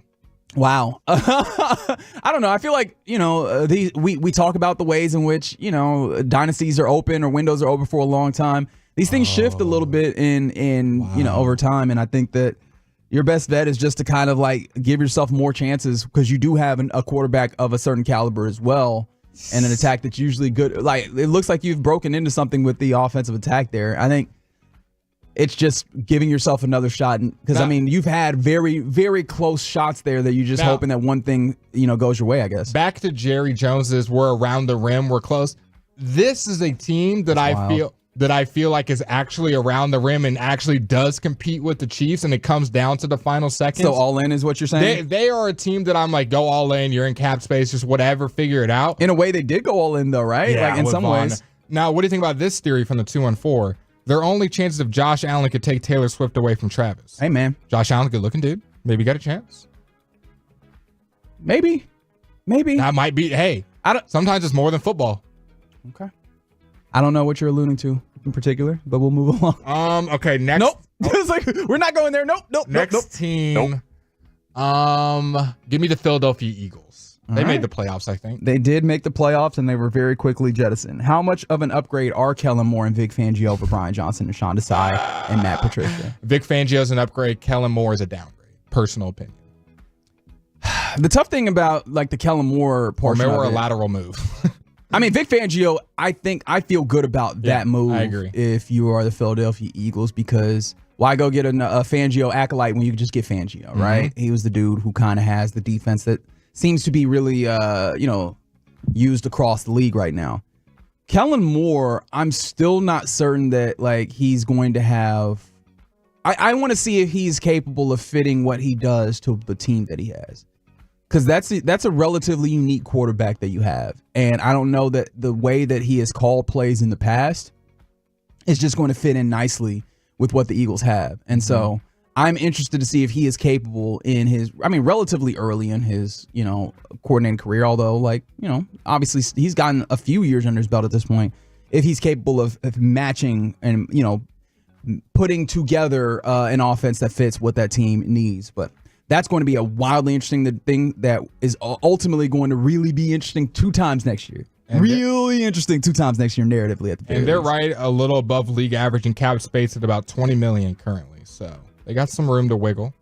Got a lot of young guys, especially on that defense. And then to be fair, right, we're talking about upgrade as opposed to just like, will he do well? And that offense really did bottom out, right? Like that offense got real stagnant, real bad. Only go up, right? It looked like they had 0 answers. And so I guess in a way, if you do come with a place to a place where you have an answer, that's something. Is Jalen that dude is the question for me. Someone text. Would you take Brock Purdy over Jalen Hurts? Ooh, that's. I am not certain. Reggie's thinking, guys. He is not. I am not sure. And that would have been such a surefire answer this season. That kind of scares me. And not necessarily scares isn't the right word, but I guess I did not realize I had come that far on Brock Purdy. Congratulations to me. I'm happy. I'm proud of myself in the ways in which I've opened myself up. Would you take Kirk Cousins over Jalen Hurts? I'm also getting a little bit more respect for Kirk Cousins. Matthew Stafford over Jalen Hurts. Are we talking about like where they are right now, going forward, all those things? Not take age out of it, because obviously Jalen Hurts is like 10 years younger than him. But just right now, if you have to win your season, who do you think is the better quarterback? Would you feel more comfortable with Jalen Hurts under center or Matthew Stafford? I probably feel better with Matt Stafford. Jared Goff? Nah. Okay, that's where it stops. And I feel bad that I said that because I really do have a great appreciation for Jared Goff. Okay, let's get into the Cowboys. Dallas Cowboys, right. Yep. Question is, will Mike McCarthy have a plan for this postseason? Right? Obviously, all the things that have to do with this, another 11 and 12 win season clearly does not matter. Division title doesn't matter. None of that matters, right? It's no longer enough for regular season stuff, right? It has to be a postseason thing that happens. Mm-hmm. Do you think that Mike McCarthy has something for the offseason, a plan for the offseason? The tough thing for me, right? And I think we were talking about this. Do we look at them in a harder lens because we cover the Cowboys or we're somewhat Cowboys fans? Like, do you think people outside the Cowboys are like, man, y'all got a chance, like y'all are a good team? Or are we more critical on the team than everyone else is? Buddy, it's the Dallas Cowboys. Like, everybody gets similar levels of coverage of the Dallas Cowboys than you do here, right? Agreed. Because they are such a national darling. Now, do they get like the same quality? Probably not. But hey, it'd be like that sometimes. No, I think that there's going to be just a little bit more harshness when you are closer to it, just in general. But I think there's a decent amount of harshness all the way around, especially because there's a lot of people plotting on the downfall. Oh yeah, we gave them all the reasons to this season. And one of the things is I'm not very hopeful that Mike McCarthy has a plan. I'm on the same page as you. The postseason. One of the things that we were talking about off air is something that I've thought about a lot. Is a lot of the principles that Mike McCarthy has, like his offensive philosophy, is one that has existed since 2007. Yep. Say it again for the people. I don't think they heard you. Yeah, no, I mean, like, this is Mike McCarthy offense, and it has existed since 2007. Like, one thing that he did do during the course of the season is he did add more, some modern stuff, a little bit of motions, those types of things. But at its essence, these are concepts that have been around since 2007. So one of the things that's tough about it is it's been around long enough that defensive coordinators have already solved the offense in a way, if you know what I'm saying. Like, they know what the responses are when you see certain things, right? If, okay, they're trying to get to this, well, we know what the things that typically work in response to that are. And formation, and how guys are set up down and distance. We can dial that. And those are some of the things that you can kind of, vary up. And if you're creative, you can switch up, which they did do a little bit of that. But I think ultimately, like, just the concepts of what they're trying to do, where they're trying to attack, we already kind of have ideas on how you try and get to those. And it's been long established in such a way that it feels like you have to be on your P's and Q's to a very high degree in order to get to a place where you have the schematic advantage. And what I felt like I've learned all through the postseason this year is that the schematic advantage matters a great deal. And you see these young guys coming in with new ideas, the Bobby Slokes of the world, the Munkins, that it catches defensive coordinators off guard. I haven't seen this before. I haven't seen this variation of this before. And now all of a sudden, boom, the guy is wide open. Right, and I think that makes you have to, like, all right, we have to try things and we have to, like, be creative and innovative, where I think you get to, like, I can go check the book on what the response is to some of these things. So I think that Mike McCarthy is going to have to take, like, a real actual look at the system that he has. And I'm not saying he has to, like, abandon it entirely, but you're going to have to be real intentional. And you can't have what you had this past year where in the course of the season, you're having to revert back to other things in order to make the offense work, you know? And so, I don't know. I don't have belief, but ultimately, they're going to have to get out here and do this. From the 817, McCarthy has no plan and is hoping the team can continue on talent. I feel like I know the person that texted that in. Shout out, Mom. Shout out, Miss Kim. Yeah, I mean, that is kind of what it feels like, that the talent you would think would be enough. You got pro bowlers everywhere. Can I tell you one of my frustrations? Go ahead. I've already gone long in a second. I apologize. Please. Your best player had to come over to you and be like, hey, can you give me the football respectfully? Yep. That didn't engender a lot of belief in me over the course of this. But you know what? That's the question that they have to solve. This offseason, going into next season, the Dallas Cowboys. Will Mike McCarthy have a plan for the postseason? Because it's all about the postseason now. Literally, you have nothing more to prove in the regular season and nobody cares about it. Postseason or bust. Super Bowl or bust. All-Star Championship game or special bust. from Waffle House. You got the menu. What? All-Star special from Waffle House. Oh, okay, I got you. I was like, The menu? yeah. It took me a second. I was like, where did that come from? Because I am hungry. Like, I will go to Waffle House. We got another hour of show to do. And coming up next on that hour of show, we'll do a little sharing time. Maybe we'll talk about Waffle House. You never know. Do it next on The Fan. Show your love this Valentine's with exquisite fashion jewelry from Diamonds Direct.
Elliott. Yes, Sirski. Ross Lubinsky on the ones and twos. Thank you guys for rolling with us on this Tuesday evening in the Metroplex. Mavs obviously with the night off. Stars on the All-Star break. If you're so inclined to college basketball, we've got plenty of that, including the Big 12, where it feels like it's impossible to win on the road. And thus, number 25 ranked TCU got a win over number 15 ranked Texas Tech. Man, college basketball season, we're right about in the thick of it as we head towards March Madness. We only got a month till we're there. Nothing beats that HBCU game we were watching the other night. Who was Alcorn State, Bethune-Cookman. Oh man, it was getting riveting here. On the 11th floor, I was watching that game. So, you think basketball's good? Watch some HBCU basketball. For all fans of Big 12 basketball specifically, so TCU just beat Texas, as you just mentioned. Well, TCU Tech. also, right, sorry, Tech. TCU also hosts Texas this Saturday, so a big week for the Horned Frogs. Yeah, Texas gets Baylor tomorrow. Yes, sir. So, or maybe Thursday. I'll have to double check my facts on that. But yeah, we got some real college basketball teams going on all the way around and also in the Metroplex. Right now, it's time to do a little sharing time, Blake. Do you have anything, or would you like me to go first? I usually don't have it, but we usually make it work. So you can start it off. I'm sure I'll start talking about condiments at some point. I hope not, considering where we're starting here. You got more turkey meat for me? I'm gonna need you to cut that one up for me. Just go ahead and grab that. With pleasure. My goodness. So yeah, this is something I saw earlier today, and I was very perplexed. Like I have many questions about it, and so we're just gonna go through this together. As this is from Lily Lake in Sturgeon County in Canada, in Alberta, Canada, where the Mounties, as they like to call them, are asking the public for help after a 500-pound taxidermy bear, polar bear at that, was stolen from a resort. How do you? That's yes. One of the questions. One of the questions. Okay. Now let's workshop this. How do you steal a polar bear? I'm thinking forklift. I'm thinking Ford F-150. It's a lot of weight. It's a lot of weight on this polar bear. So apparently it happened last week, January 22nd. They received a report of a breaking and entering at the Lily Lake Resort on Lily Lake Road in Sturgeon County of Alberta. Police were told that someone had gained entry into the resort and stole a 500-pound taxidermy polar bear, with police attaching a photo to their whatever their release was. Now, Blake, I'm going to show you a polar bear. I'm going to show you this picture. Okay. I want you to do your best to describe to the listening audience what the image is that I'm showing. It's my best talent. Okay, here we go. Can you see that? Okay, guys. Yeah, I can see it. So we have a polar bear that is about 15 feet tall, I'm guessing. Well, it's on a. Can you see it's on a pedestal? It's on a pedestal. How high off the ground is that? It looks pretty high. It looks pretty high. It's white. It's fluffy. Those are polar bears. Yes. It's got its paws forward, face forward. It looked. Just think of Jokic. 3 Jokic's standing on top of each other, I think is the best way to describe what's going on right here. The polar bear, taxidermy polar bear, again, 500 pounds, mind you, but standing on its hind legs upright, and it is mounted, or when it was mounted, it is mounted probably a good 8 feet in the air, like on a podium, 8 feet in the air. It looks like a big shelf. Yeah. So like it's up there and back, and so museum-esque. Who is getting this 500-pound polar bear off the top of this shelf? Yeah, let's figure it out. Let's be thieves for a second. How are we getting this? So first, we got to get a Tonka truck. Right, like, but the thing about it is, I don't think that they said that anybody like ran through the side of the building. Also, so no Batman Dark Knight bus going through the side of the bank. That's the thing, is like, so you use normal doors, and then who climbed up there? I imagine there's some bolts involved, right? Like you had to bring some tools. Okay, so what tool would be best for that? I feel like a ratchet set is what I'm guessing. It takes too long. Takes way too long. We need some automatic. Oh, you've got this. Is like Gone in 60 Seconds. We can't be in there forever. I'm sure there's probably lasers in there. Now, I don't know that there's like you've got this is now Mission Impossible where they're out here or what was that, Ocean's 12 where you had lasers and people are like I'm thinking the Pentagon has fallen type beat. We got to get out of there. All right, so apparently the resort, this is not the first time this happened at the resort. Oh. Where in August of last year, when 2 taxidermied raccoons were stolen, the Mounties released a photo of that as well. And these are the taxidermied raccoons. But apparently, someone in Alberta knows the spot to get the taxidermy animals, and that is this resort. And see, that's what I was gonna say. Obviously, the hit is out there on the dark web that this place is gettable. That the hit is out there. It's definitely gettable, and it's gettable to the point where you can go up in an uncomfortable position and pull down a 500-pound bear. Mm-hmm. Like, that's the thing, is it would make a little sense if it was like, all right, it's like an 80-pound taxidermy bear. I feel like you can carry that, right? You can make that work. Like a deer head or something, right. like something like that. They wanted the whole kahunas. They wanted everything. It is a full, probably like 7-foot tall, 500-pound taxidermy bear. How the hell did y'all get this out of here? Now I have a question for y'all. If, say you wanted this, say this is your thing and you wanted this, and you knew you weren't going to get caught. There's no way you could get caught. But there is a slight chance that Night of the Museum is going to happen and this polar bear is going to come alive. No chance, not at all. Nope. Would you do it? I don't play like that. We'll say there's a 15% chance. That's but say way this too is your high. thing. You love polar bears. You want this really bad. Because obviously we wouldn't do it because we don't care that much about polar bears. But say this is I your wouldn't say I thing. don't care about polar bears. But would you do this? Would you do this? No. Okay. Not But at all. Let's say, I let's wonder. say it's the Lombardi. Yeah, I don't really care for the trophy that much. Okay, it's $1 million. Now we're talking. But it also can come alive and turn into a polar bear. Yeah, that's right. Are you taking that chance? 15% chance it turns into a polar bear and rips you to shreds. I don't love those chances, but I feel like, and it might do it when you're at the door. It might do it while you grab it and it's in your hands. You don't know. You don't know. Just at any point in time that you have $1 million in my turn. What's the guy from Night of the Museum? What's the main? Ben Stiller? That is the actor, yes. Yeah, you never know when Ben Stiller is going to activate it. And boom. We've gone down. I'm very confused as to where you've taken me. I would like to reverse back to the text line. Someone said inside job. It feels like it has to be, right? Because like not only are you breaking and entering, but then you're also having to find a way to get to this, get all the well, I guess not the raccoons are not easy or difficult to get out of here, but get this polar bear out of here. It does feel like a little bit of an inside job. And also, I don't know if this is like the value on the street or anything. Mm-hmm. However, the estimated cost of the taxidermy animals, $35,000. Wow. I'm just like, I didn't realize the taxidermy was moving like that. I didn't realize it was that much money to get this done. So you're thinking black market. You're not thinking they want it in their house. Oh, I have no idea, right? Like, I'm just saying that's what I was surprised to learn this note from the story that I was reading, that you can get as $35,000 to get these taxidermies done. I don't know if you could sell them for those. I have no idea. I'm assuming this person loves polar bears. And it was an inside job. Don't forget that I don't know if it's the same person. We can't necessarily assume that. Let's just say it is. But say it is. I mean, not more than 5 months ago, so a couple of taxidermy raccoons were stolen from the exact same place. Like it fits the MO, right? How many people are out here looking for taxidermy animals? I can't imagine it's a lot. I cannot imagine it's a lot. And if it is, I will be shocked. I tell you, shocked. Okay. Well, that bleeds into my sharing time perfectly. Okay. I'm sorry. I thought I took too much of the time. Let's see if we can get your sharing time. What would you do if $1 billion hit your account tonight after work? I'm sending it. I am calling the bank and telling them to come get this.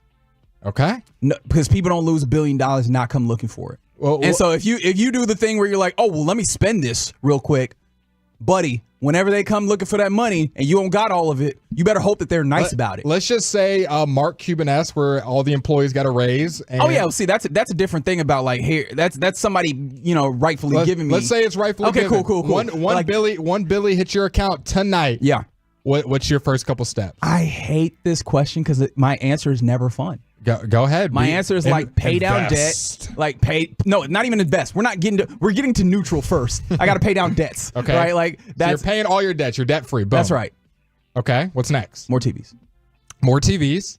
Is there a specific size that you've been looking at?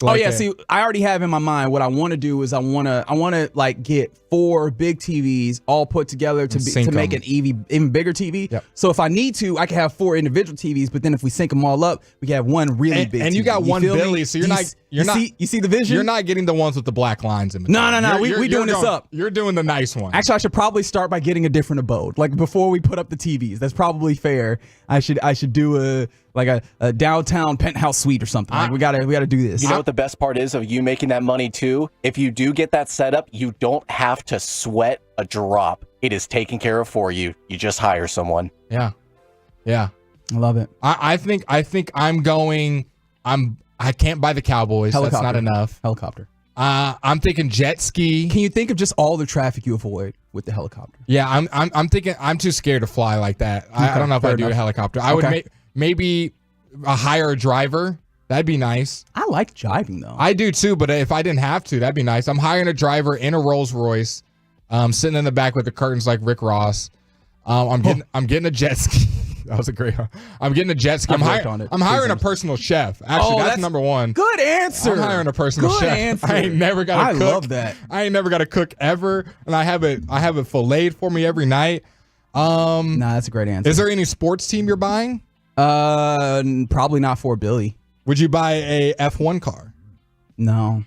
I don't. I personally don't care enough about F1 for that to be worth. So the first, honestly, like helicopter. Again, the dork that I am, like I'm probably once we get to neutral, I'm trying to make other lives better. So like I'm probably then spreading this around, whether it's like donations to various causes. Oh, look at Reggie! Again, nobody wants to hear. He's donating to charity. I want you to understand. I'm not happy saying that because I understand everybody's rolling their eyes. I don't. I know. I hear it too. He's rolling his eyes too. I get it. Sorry. It's the Get right here at 105 through the Fan. That's our sharing time. Coming up next, we get you your headlines on this evening, including a little bit of college basketball news as Texas or TCU rather defeats Texas Tech. We'll do all of that next on the Fan. Thanks to our Tolos. Those are our listeners.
Secured by DFWsecurity.com. It's time for the Get Right on 105.3 The Fan. Yes, indeed. It is the Get right here on 105.3 The Fan. Reginald Datatula here with you alongside Blake Elliott. Yes, Sirski. Thanks to Ross Lubinsky on the ones and twos. Final hour of the program on this Tuesday evening. Thanks for rolling with us. You can always get at us by texting into the truckwreck.com text line. That number is 877-881-1053. You can also catch us on Twitter or on Twitch, on YouTube. I guess you can catch us on Twitter. Yeah. I am at Reg Atatula. He is at Blake Live __. It sounds disgusting. It is what it is. We'll get through it. Alec roasts me every time. What you can always do is always go to 105 The Fan, which you should be following on Twitter as well, or X, I guess, whatever. And you can find us there. My face will pop up. Blake's face isn't on it, but you'll see his Twitter handle. You'll be able to catch up with what we're doing on Twitter. But regardless, we'll get you your headlines this evening. Before we start there, I do want to circle back to a sharing time where I was discussing a story of in Alberta, in our the nation that is nearby, I guess, to the United States. When we talk about Canada, there was a theft of a 500 pound taxidermy polar bear. Yep. And we had various people, talk about this. So I appreciate you guys doing that. Shout out to Miss Kim, who said it had to be an inside job. They planned the big heist. They just need a flatbed to lay it flat, roll out, 2-man job, according to her. And she also, I think she told you earlier, the idea that they started small with the raccoon, to test it out, and then when they saw that it would work, then they went for the big score, which was the polar bear. Yep. And then you also asked what you would do if you got $1 billion, rightfully yours. And we had various, someone from the 903 said, I'd do the same as you, Reggie, just give it out to as many people as possible. That'd be awesome. From the 817, they said, buying my island. Shout out to Miss Kim. And then also, this was very kind, that was sent in from the 214. If I won $1 billion, I would send the Get Right to the Super Bowl. And that's what we call a foregrounder. Does that include your favorite producer? Someone has to press the buttons here, though. Someone's got to press the buttons, Rob. Sorry about it, bro. Speaking of which, are y'all going to Radio Row? No. I didn't think so, but just wanted to check. He had to throw that in there too. I didn't think That's so. right. No, he's like, I just wanted to humble you guys. You wanted to get me, I'm going to get you right. He was like, in this hypothetical scenario, you won't even take me then? Well, then you guys aren't going right now. How about that? So. That's what I thought. Let's go ahead and get you some headlines on this Tuesday evening in the Metroplex. Not an active evening, a passive evening when it comes to DFW sports. Your Stars have their are on All-Star break. Yep. Mavs have a night off. Yep, they need it. They definitely do need it, and I mean they'll kind of have a night off tomorrow as well. Yeah, the injury report already looks pretty thick in a way.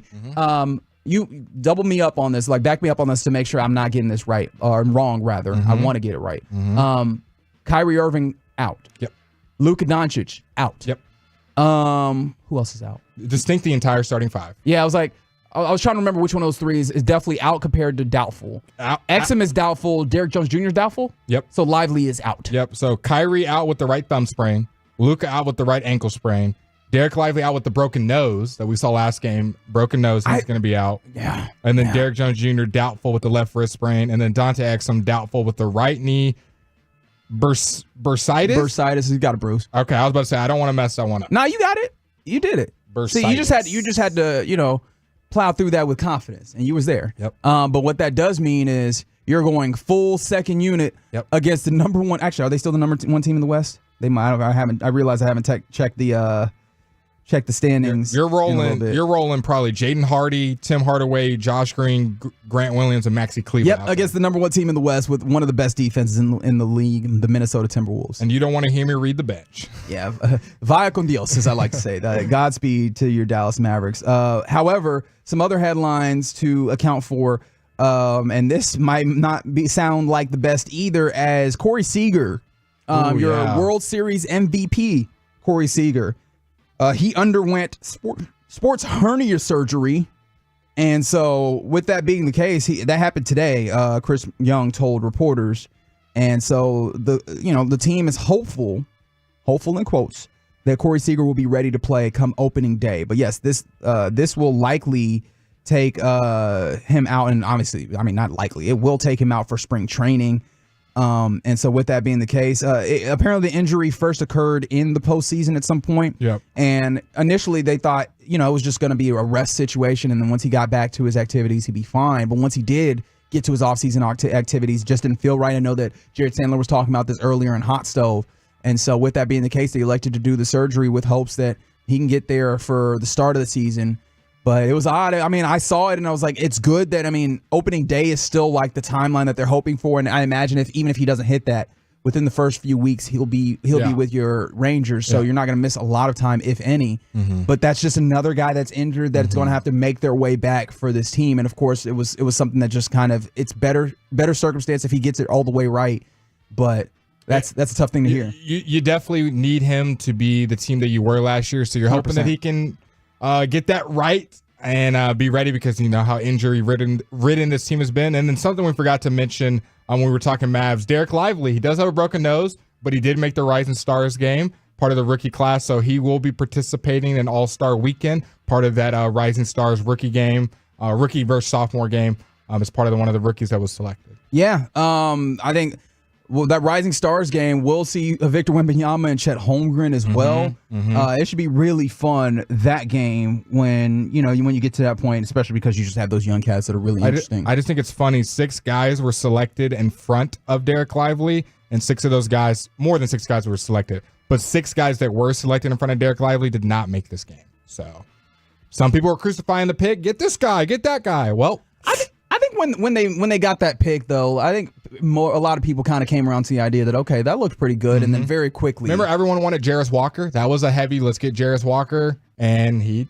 not having the best season, did not make it. I mean, that's all fair. So shout out to Derek Lively, and hope he gets well soon. A little oddity with the All-Star, since you already took us to All-Star Weekend. That's going to happen in Indianapolis in, I believe, a couple of weeks. And so, but with that being the case, there's a weird, odd thing that could have Doc Rivers actually coach the All-Star game. Did you realize this? Doc Rivers, who just not more than a week ago took over the job as the Milwaukee Bucks, could be the Eastern Conference All-Star coach, because with the All-Star game, typically the team or the coaching staff that coaches the East or the West is a team with the best record. Except there's a rule that is called the Riley rule, because when Riles was coaching in New York, when he was coaching with the Lakers, rather, he was like the Western Conference All-Star coach for damn near every year except for 2. So like he was constantly there. So they created the Riley rule, saying that if you had coached the last year, it would be then the next best record. Well, as of right now, the Milwaukee Bucks hold that next best record in the East, and the head coach of the Milwaukee Bucks is, gentlemen, Docky. So we could have Doc Rivers very freshly into his job. I wonder if he could even, like, and if he and his staff, obviously it's like an honor to be able to coach this, but I wonder if they could even be like, hey, can we decline? Can you go to the next one? Because I imagine for him, there's a lot of things they're trying to figure out on the fly, and maybe that All-Star Weekend could be huge for them to try and kind of get themselves, up to speed in the way that they probably need to be. Maybe he'll choke away leading that game too. That'd be interesting. Damn. They're up like 110-80 and they lose. It's crazy because Doc Rivers has been a pretty good coach, but that is the only thing that people will ever consider him for. It's just that level of, I guess, choking, for lack of a better term. So he's had good guys on his team, not a lot of success outside of that Celtics team. We do have we have an interesting story in sports happening that I honestly did not notice until very recently, but apparently the Angelos family, who owned the Orioles, are agreeing to sell after 30 years of ownership. Yes. So, this is kind of wild. Let's see. Should the MLB and other 29 owners approve the deal, David Rubenstein of the Carlyle Group would buy this and take over the Orioles for a cost of $1.72 billion. And so, he's a Baltimore native and DC philanthropist who is worth an estimated $3.8 billion. And so with that being the case, he would be taking over the Orioles as in ownership capacity. Yeah, so they need someone else there. Sometimes just a change of ownership is good. Getting someone else in there. I know Baltimore fans were very happy to see this change happening, and seeing that they can maybe get some newfound success. Yeah, and I think also, you can see the ways in which the Orioles maybe not putting a ton of money into that necessarily, right? But then, and I guess I should also shout out Mike Arrighetti, who is the other billionaire attached to this in that ownership group. I only talked about Rubenstein.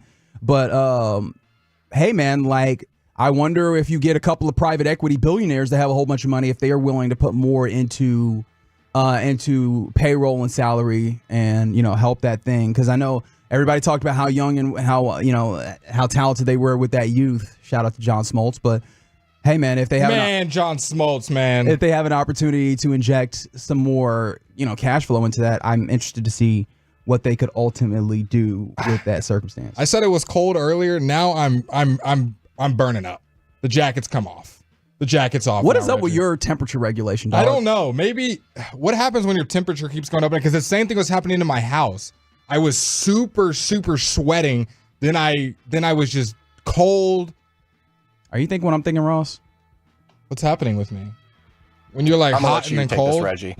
I don't know. Are there any other symptoms that are happening? No, it's just hot and cold, back and forth. I'm just gonna slide a little bit this way. I don't think it's gonna help very much. Sick, guys. So you're hot and you're cold. Are you yes or you're no?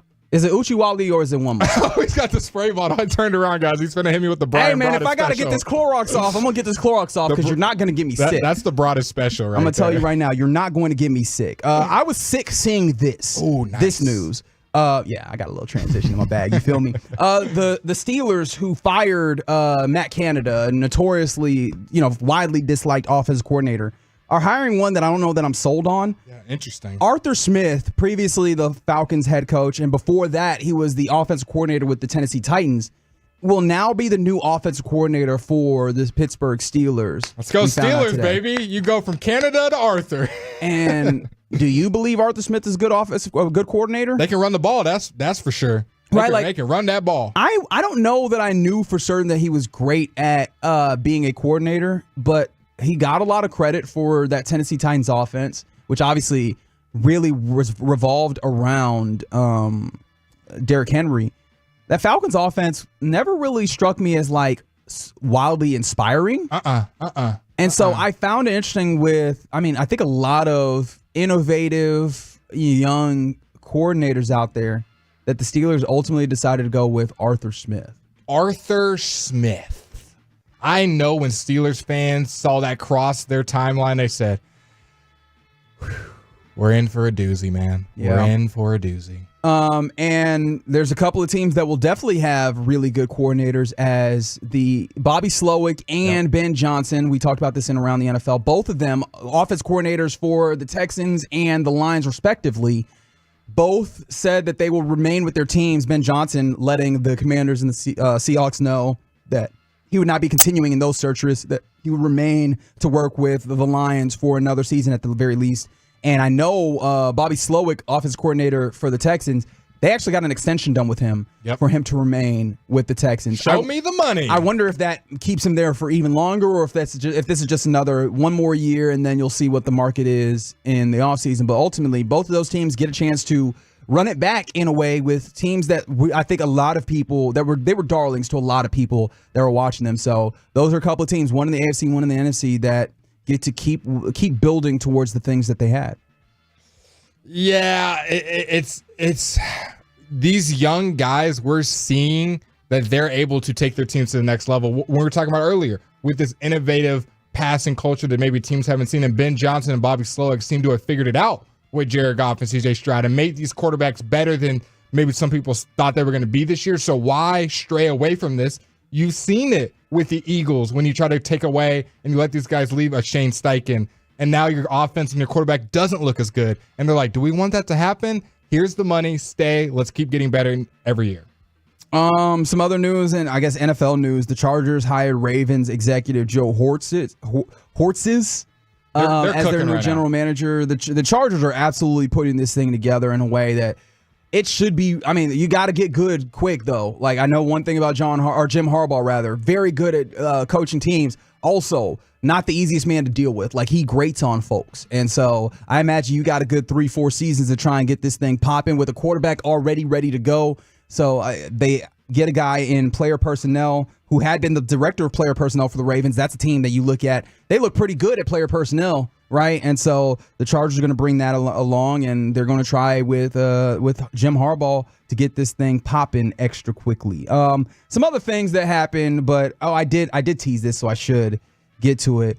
And I talked about earlier how the Big 12 basketball, clearly the best conference in the nation when it comes to basketball as of right now. And it seems like it's impossible to win on the road, as evidenced in part by TCU. Big win on the evening, defeating number 15 in the nation, Texas Tech. TCU, number 25. They get a big win tonight. So shout out to the Horned Frogs and getting it done. It is just a gauntlet in the Big 12, and they get a win 85-78. Let's go Baylor. Move to 5-3 in conference. In fact, I got to look at what are those standings like, because I just think that they're going to beat up on each other all year, that in that entire conference in the Big 12. But then ultimately, I think that we're going to have some really good teams. Currently Houston's at the top of the Big 12. Iowa State's up there. In fact, let me see, 1, 2, 3, 4, 5, 6, 7, 8 top 25 teams in the Big 12. Yeah, and Baylor's not doing too hot. Yeah, I mean, Baylor's 3-3 in conference, but they're a good 14-5. Let's go, baby. I think that look, this is just a really tough conference as it stands right now. So really, it'll be exciting to see how this goes. And TCU gets another big conference win tonight against Texas Tech. It's the Get Right. Those are some of your headlines right here on the Get Right on 105.3 The Fan. Coming up next, Blake, I'm going to turn it over to you because you're trying to tell me that Taylor Swift is definitively good for the NFL. Mm-hmm. All right, we'll do it next on The Fan. Blasting out 100,000 watts of FM.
right now.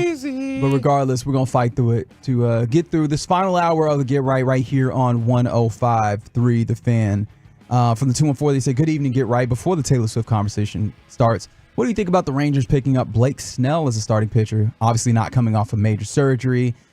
Andy thinks that you could use another starter in the lineup. I mean, look, I would love to have Blake Snell. Clearly, one of, if not the best pitcher still remaining on free agency market. I don't know that the Rangers. I'm not sure that the budget when it comes to like spending. Yeah, right we're still now. trying to get Monty, and so Yeah, and I feel like if they were going to bring in a starter, I think they start with Jordan Montgomery unless he doesn't want to be here. And I also imagine that Montgomery's market probably isn't the same as Blake Snell's. So yeah, I'm not certain that that's the way that it would go, but I'd love to see him. Like, clearly incredible pitcher. So yeah, we'll see, man. Like, shout out to Jared Sandler. Obviously did Hot Stove earlier. Got to talk to David Robertson, talk to Kirby Yates, couple of relievers that the Rangers acquired.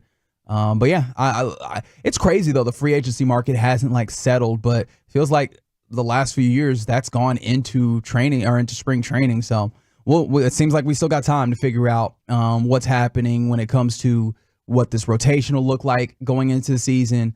If there will be any other additions, particularly bullpen wise, I imagine, but we'll have time for that. But right now the time is I'm going to hand over this time. I guess if that sounds like a weird thing because you've been here the whole time. The time is yours as well. Blake, you came in and you told me actually Taylor Swift is definitively good for the NFL, and I have a reason why. I'm glad how swiftly you passed that to me. Yeah, I didn't do that swiftly at all. Let me go ahead and put out a precursor, a marker. I have no ties to Taylor Swift, just in case anyone was wondering. That's clearly a lie. That sounds like somebody that has ties to Taylor Swift. Check his background. And it's not like I have some particular affinity for her. I'm just looking at this from an objective point of view. I don't listen to her music. I'm just looking at this. I see everyone complaining about Taylor Swift. Oh, ruining the game. I hate that they keep showing her this and this and that. Well, if you follow Front Office Sports, they put out a tweet and an article the other day that showed the Taylor Swift impact. $331.5 million is the equivalent brand value Taylor Swift has made for the Chiefs and the NFL. And you might be asking yourself, well, why does that matter? Yeah, they ain't got nothing to do with me. Well, why does that matter? They make me money. And I'm not going to act like I'm a pro in this. I am still learning. And Reggie, if I'm wrong, please cut me off at any time. Wait, I'm the pro? But for how the salary cap works, based on my readings in the past couple weeks, it is by the revenue that the NFL brings in, whether that be playoff games, regular games, local, merchandise, or media rights, divided by the teams. We have said salary cap. The salary cap is obviously a little different for each team based on money that's left over from the previous season. Likely to be earned incentives and not likely to be earned incentives will change it a little bit. But for the most part, how much money the NFL makes divided by the team's salary cap. You're cooking right now, as far as I can tell. And so when you have $331 million coming in that you maybe weren't expecting, now every NFL team has a little bit more money to go around and go get your favorite player. Now, it is not obviously a 1A to 1B just because of this, it's said, but it's trending in the right direction that more money is coming to the NFL. And then, let's also think about this. Think about all the people that have never watched a football game in their entire life, don't even know what football is, but listen to Taylor Swift. Think of 7 to 20 or 7 to 15-year-old girls that have never watched football that are now watching football games that the NFL can now market to, can put different commercials out to make the NFL more money, which increases the salary cap. More money in the NFL that was not expected. They didn't know Taylor Swift was going to come. More money into the salary cap. And you might be, and then on a secondary part, I know a bunch of people were complaining about how much she's been on screen. Shout out to Benjamin Hoffman of the New York Times, put out a nice little article the other day. Everyone's complaining about Taylor Swift when in reality, her typical screen time is less than 25 seconds over the 3.5-hour broadcast, with her name being mentioned once or twice. And he has the exact stats. And now I want you to play along, Reggie. Okay. Let's go to her first game. Actually, let's go backwards because this thing's taking a while to load. Okay. January 28th, Chiefs versus Ravens. How many times do you think she was shown? How many times or how long? Time and how long? I have both of them. Okay. I'm guessing she was shown 4 times? 4 times exactly correct. Wow. Okay. For a total duration of total time, I'm guessing about 22 seconds. 32 seconds. Okay. I was off. Chiefs versus Bills. Okay. Chiefs versus Bills. I'm guessing she was shown. I think we upticked here. I think this is 7 times. She was shown 5 times. Okay, we did uptick. I just went too crazy. Total duration of? I'm just going to go, let's say, 37 seconds. 24 seconds. Okay, I'm bad at this. Now, this one gets bad. Chiefs Dolphins. Yeah. I only know that because you said this one gets bad. First playoff game. I'm going to go with she was shown 12 times. 5 times. Okay, wild. Total duration of? The total duration is where it's gonna get bad. Yeah, clearly. What do you think I started off so strong and I've been awful what since. do you think the duration is? I'm gonna go with the total duration of 55 seconds. 1 minute and 16 seconds. Okay, we really languished there. We spent the whole 2 plays. December 31st, Chiefs Bengals. Big game. 6 times. 3 times for a total of 12 seconds. Oh wow. Okay. And then the last one they have on here is Chiefs Raiders. I actually know what the time is on this because apparently someone on Reddit did use a stopwatch to calculate how long she's on TV. This is 44 seconds, right? Chiefs Raiders. Oh no, you said Chiefs. Chiefs Raiders. December 25th. My bad. I don't have that one. I'm guessing it's 4 times. 3 times for 14 seconds. So my point is, everyone brings this big point that she's bad for the NFL, and I think it's the purists that just love the game. But hey, I don't even know this really changes the game. I think honestly more than anything, people get so riled up. There's a big time superstar. When the New York Knicks play basketball, Spike Lee is shown a bunch. If Drake is at a game, at the Raptors game, they show Drake and he's not dating nobody on the team. They show him a whole bunch. They sure do. If one of the presidents is at the game, they're going to show him if they want to be shown. And this is my other thing, and I'm not defending Taylor because I have some affinity for her. Nah, get after him, boy. Let them know. But if someone of this magnitude is coming to your game, Taylor Swift is not saying show me on the thing. She even was seen mouthing in the last game, get the camera off of me. I think, and I'll be honest, I didn't think this at first. I think she truly likes Travis Kelce, and she's there to support him. Yeah. And she happens to be very popular. The NFL knows that she has the biggest following. We could put the camera on her, and people that would never watch football are now going to watch our games. And those people we can advertise to. And those people are buying Chiefs jerseys. And you know what that is? More dollars for the NFL, a.k.a. larger salary cap. Yeah, I think that's fair. And I mean, anecdotally, at least, I can absolutely tell you I've seen people that I mean did not care about football to this degree absolutely get involved. And again, anecdotally, we've seen people talk about stories about their daughters being more interested in hanging out and watching football with them, which then is not just about like the marketing of this all, but I mean the human element of the home space is getting better. Everyone wants to watch. You know, having time, spending time together, another activity that, you know, you can spend time together with is pretty cool. But yeah, no, I've always just been, my perspective on this has been, I mean, I'm 100% cool with her wanting to enjoy football with the rest of us, and her fans enjoy football with the rest of us. The only thing that annoys me within all of this, because there's still a lot of curmudgeon deep within me that has to come out somewhere. Go ahead. Did you see that Southwest Airlines, if I remember correctly, I think it's American Airlines. My bad, Southwest. I need to do that to y'all. American Airlines, the flight from Kansas City to Las Vegas on, I think, Saturday, flight number 1989. Oh, wow. And the flight from Las Vegas to Kansas City on Monday is flight number 87. And I'm like, we don't have to do this. Oh, they're tracking flights.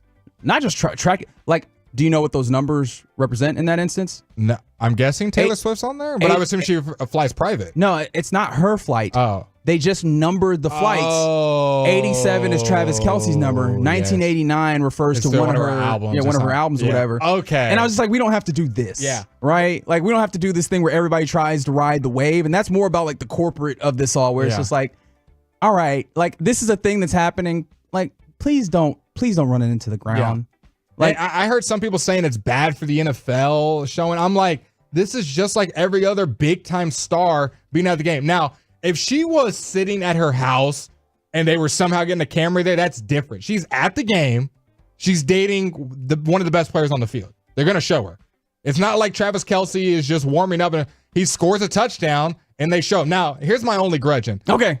when Isaiah Pacheco scored, I think it was like the first or second time when they cut away from his touchdown dance to show her. Now that's where I have a problem. Yeah, I want to see these damn dances. I want to see the right? dance. Now, after when they're just walking the sideline, if they want to show his girlfriend, who is very, very popular, on the sideline, who cares? Now, my secondary question, Reggie. Someone said Blake is a Swiftie. I have never listened to a Taylor Swift song in my life other than 20. That's got to be a lie.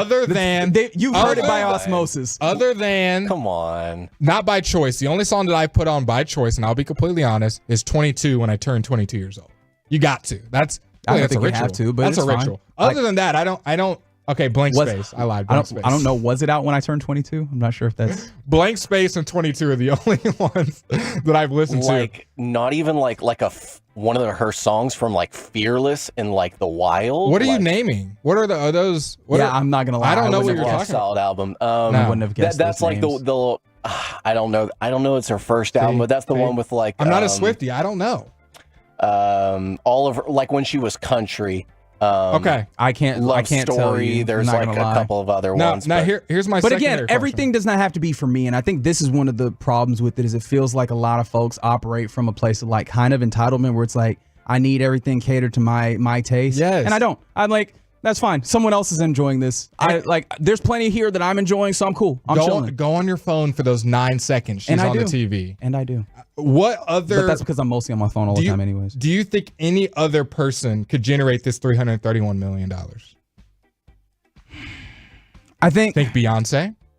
Think I don't know, Drake. Maybe, but I think also Don't think athletes. Too. I think this is really particular when we start talking about. Somebody said from the 817, "Ain't no way you don't like Shake It Off." I think this is real particular with I think the demographic of folks that she appeals to as well. I would say it's completely different than the football folks. So you're bringing in a whole I don't know other that I'd say group. completely different, but there's definitely like a large. If we're doing a Venn diagram, it's not like there's some different spaces here. Yeah. that we can Spaces. actually I think tap into. Isn't that a song or blank something? space? Blank space is the someone said Blake is not a Swiftie, he's a believer. Oh yeah, keep texting Okay, these now in. I'm enjoying this quite a bit. That is true. Blake is definitely a believer. We know that. But yeah, like I think that it's kind of unique in like having a star of this caliber, but then also getting a different space. Maybe Bad Bunny.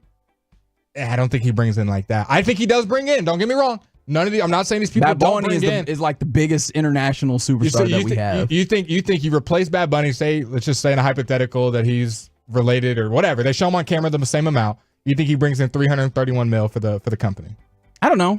I'm not sure. I don't think you can replace anyone with Taylor. I don't care for her. I'm just saying if I'm the NFL, I understand she pulls in more than probably anyone else on this planet can. Like it or not. It's possible. I mean, either way, I don't know that she needs to be the absolute most, but what's very obvious and very evident, she does. And look, this is the thing about I think you're right.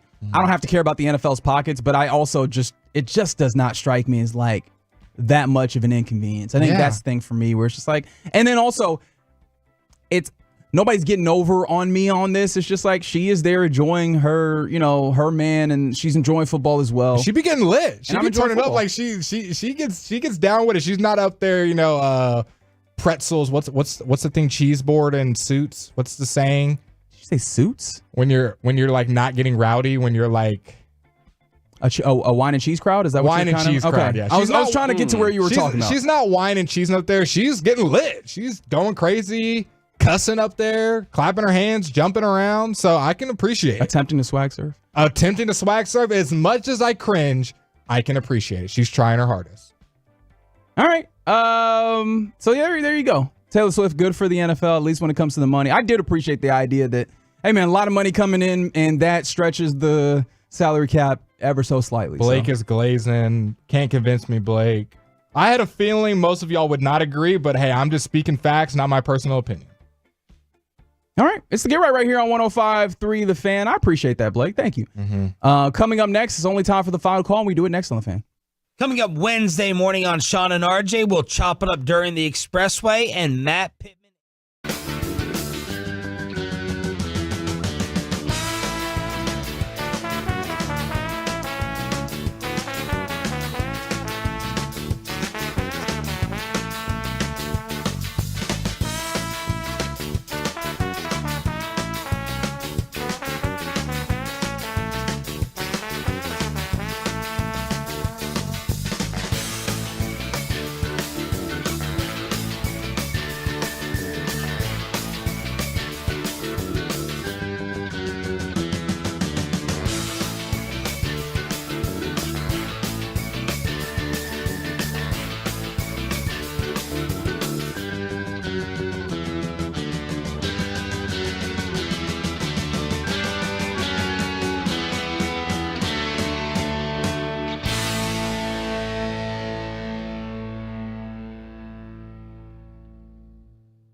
.105 through the fan. Reginald Atatula with you alongside Blake Elliott. Yes, sir. Ross Lebinsky is on the ones twos. Thank you, sir, for a fantastic evening of producing. Thanks for rolling with us on this Tuesday evening in the Metroplex. One more segment. It's Final Call happening right here. You can still get involved all the way up to the end of the program. 877-881-1053 is the truckwreck.com text line. There's also YouTube, 105 through the fan, or go to twitch.tv/Dallas FanCam, where appreciate all you guys getting involved in this various spaces. And of course, also a shout out to William Byrne, who says, are we going to draft another defensive tackle since Mozzie Smith is a bust? I don't know that I call him a bust, but he clearly was, kind of disappointing. Give me one of the Texas boys. But what's tough is, like, obviously defensive tackles historically have not been ones that immediately make an impact. Correct. Necessarily. But so, like, in theory, you hope that he would play better, but also at the same time, I don't know. I didn't see, like, the sparks that I'd hoped that I would. But also, like, we talked about it earlier in the show. We talked about it to start our show at 8 p.m., man. Like, Jerry Jones talked about the idea of going all in, and I wonder if some of that would be, instead of like, hey, we're going to wait and see the development of this young guy, if it's like, hey, let's go get a guy that we know can play at a high level at defensive tackle and give us the impact that we need there, right? That's the thing that made that, just the thought process of it, intriguing, even though I think a lot of people, like yourself, Blake, don't believe his words at all, right? The idea that that this team is actually going to push all in or those types of things. But assuming that they are being truthful and correct, it could be interesting to see the way that they push this team. Yep, it could be. We already mentioned some names: the Chris Joneses of the world, the Patrick Queens, the Roquan Smiths, the Levante Davids. It's there if you really want to go all in and make this year your year. I don't personally believe it. Me and Reggie will debate that all offseason, what this team will look like. We appreciate all the Tolos for chiming in. Y'all been awesome today, roasting me for my Taylor Swift take. We talked about polar bears. We talked about OC staying in town with their young teams. So it's been a fun show, man. Yeah. So as we continue in the final call, we got some additions to the Pro Bowl. There were 27 additions to the initial lineup, rather. 14 replacements when we talked about Chiefs-Niners. Yep. Obviously, the Chiefs-Niners have a lot of Pro Bowl caliber players. It's kind of why they're playing in the Super Bowl, and we see this all the time. Guys end up not playing because they, during that week, they're preparing for the Super Bowl. In addition to that, 3 players that are not in the Super Bowl were excused. 2 of them Dallas Cowboys, Lamar Jackson, as well as Dak Prescott and Zach Martin, were excused for personal reasons. Mm-hmm. Zach Martin's personal reason happening to be that he is expecting a child. Mm-hmm. So, congratulations to Zach Martin. I want to say that was Dak's too. I saw a lot of people saying that. I think. Oh yeah, that's right. He's Dak's expecting. Dak and his girlfriend. I'm like, I don't know if they're fiance or whatever. My apologies to the man and his lady. His lady. There it is. I like that. But yes, they are expecting child as well. So yeah, they're going to miss the Pro Bowl games, I guess, not just the Pro Bowl flat, right? But they'll have. Now, how does that work when you are an alternate? Does it say on your resume Pro Bowler? Yeah, you're just a Pro Bowler at that point. But it still says, like, as an alternate, you weren't on the thing. Yeah, now you're a Pro Bowler. Yeah. So you're very grateful for that, because we've already talked about how that helps in contracts and how people remember you. 3-time Pro Bowler versus never making the Pro Bowl. So some of these guys you're finna name are like, hey, appreciate you. Add that to the resume. Yeah, and so, like, for me, that's why I particularly enjoy using All Pro when I'm discussing. Because it's hard to remember. Like 10 years ago, was this guy a Pro Bowler? Did he make it as an alternate? Like, I think all pro is a good metric. Yes, and you're usually top 2 or thereabouts at your position, so it really ends up being a high situation. Now, the additions, again, I mentioned 17 additions, so I'll run them down. You have Jalen Hurts, who joins, replacing Brock Purdy, clearly. Baker Mayfield replaces yours truly, Dak Prescott. Gardner Minshew is added. We don't necessarily know the reason why that one is, but Geno Smith gets in for Matt Stafford, who is out with injury. And I think Josh Allen declined. Okay. Is why. And we don't have any idea as to what exactly that is. Jameer Gibbs is going to make it, so shout out to the rookie. Deserved it.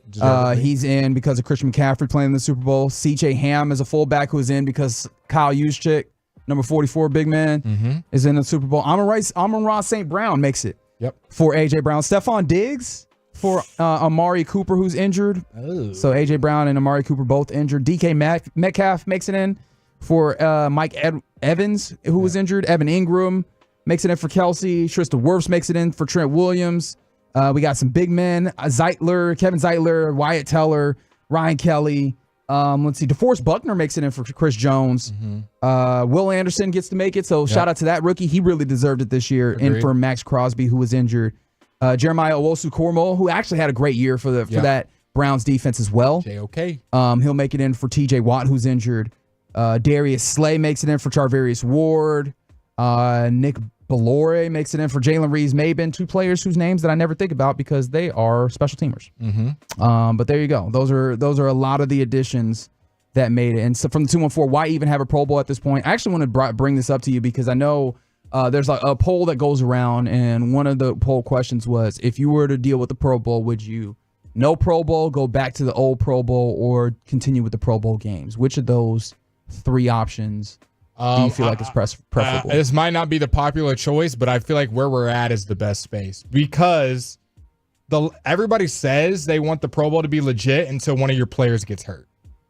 Then you're like, oh, let's take that away. So I think the whole actually having a full physical game, because we saw the last time there was, I don't remember the year, a couple years ago, and no one was doing anything and everyone was pretty much playing 2-hand touch. So like, all right, let's literally make them play flag. And it felt like, okay, they're going to play flag. It's like 7-on-7.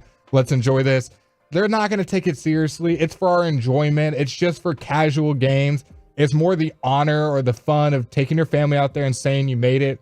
I'm okay with how it is, how it's currently laid out. I know it's not the popular thing. Everyone wants hard-nosed football and Lawrence Taylor laying people out, but you say that until it's your favorite player getting knocked out.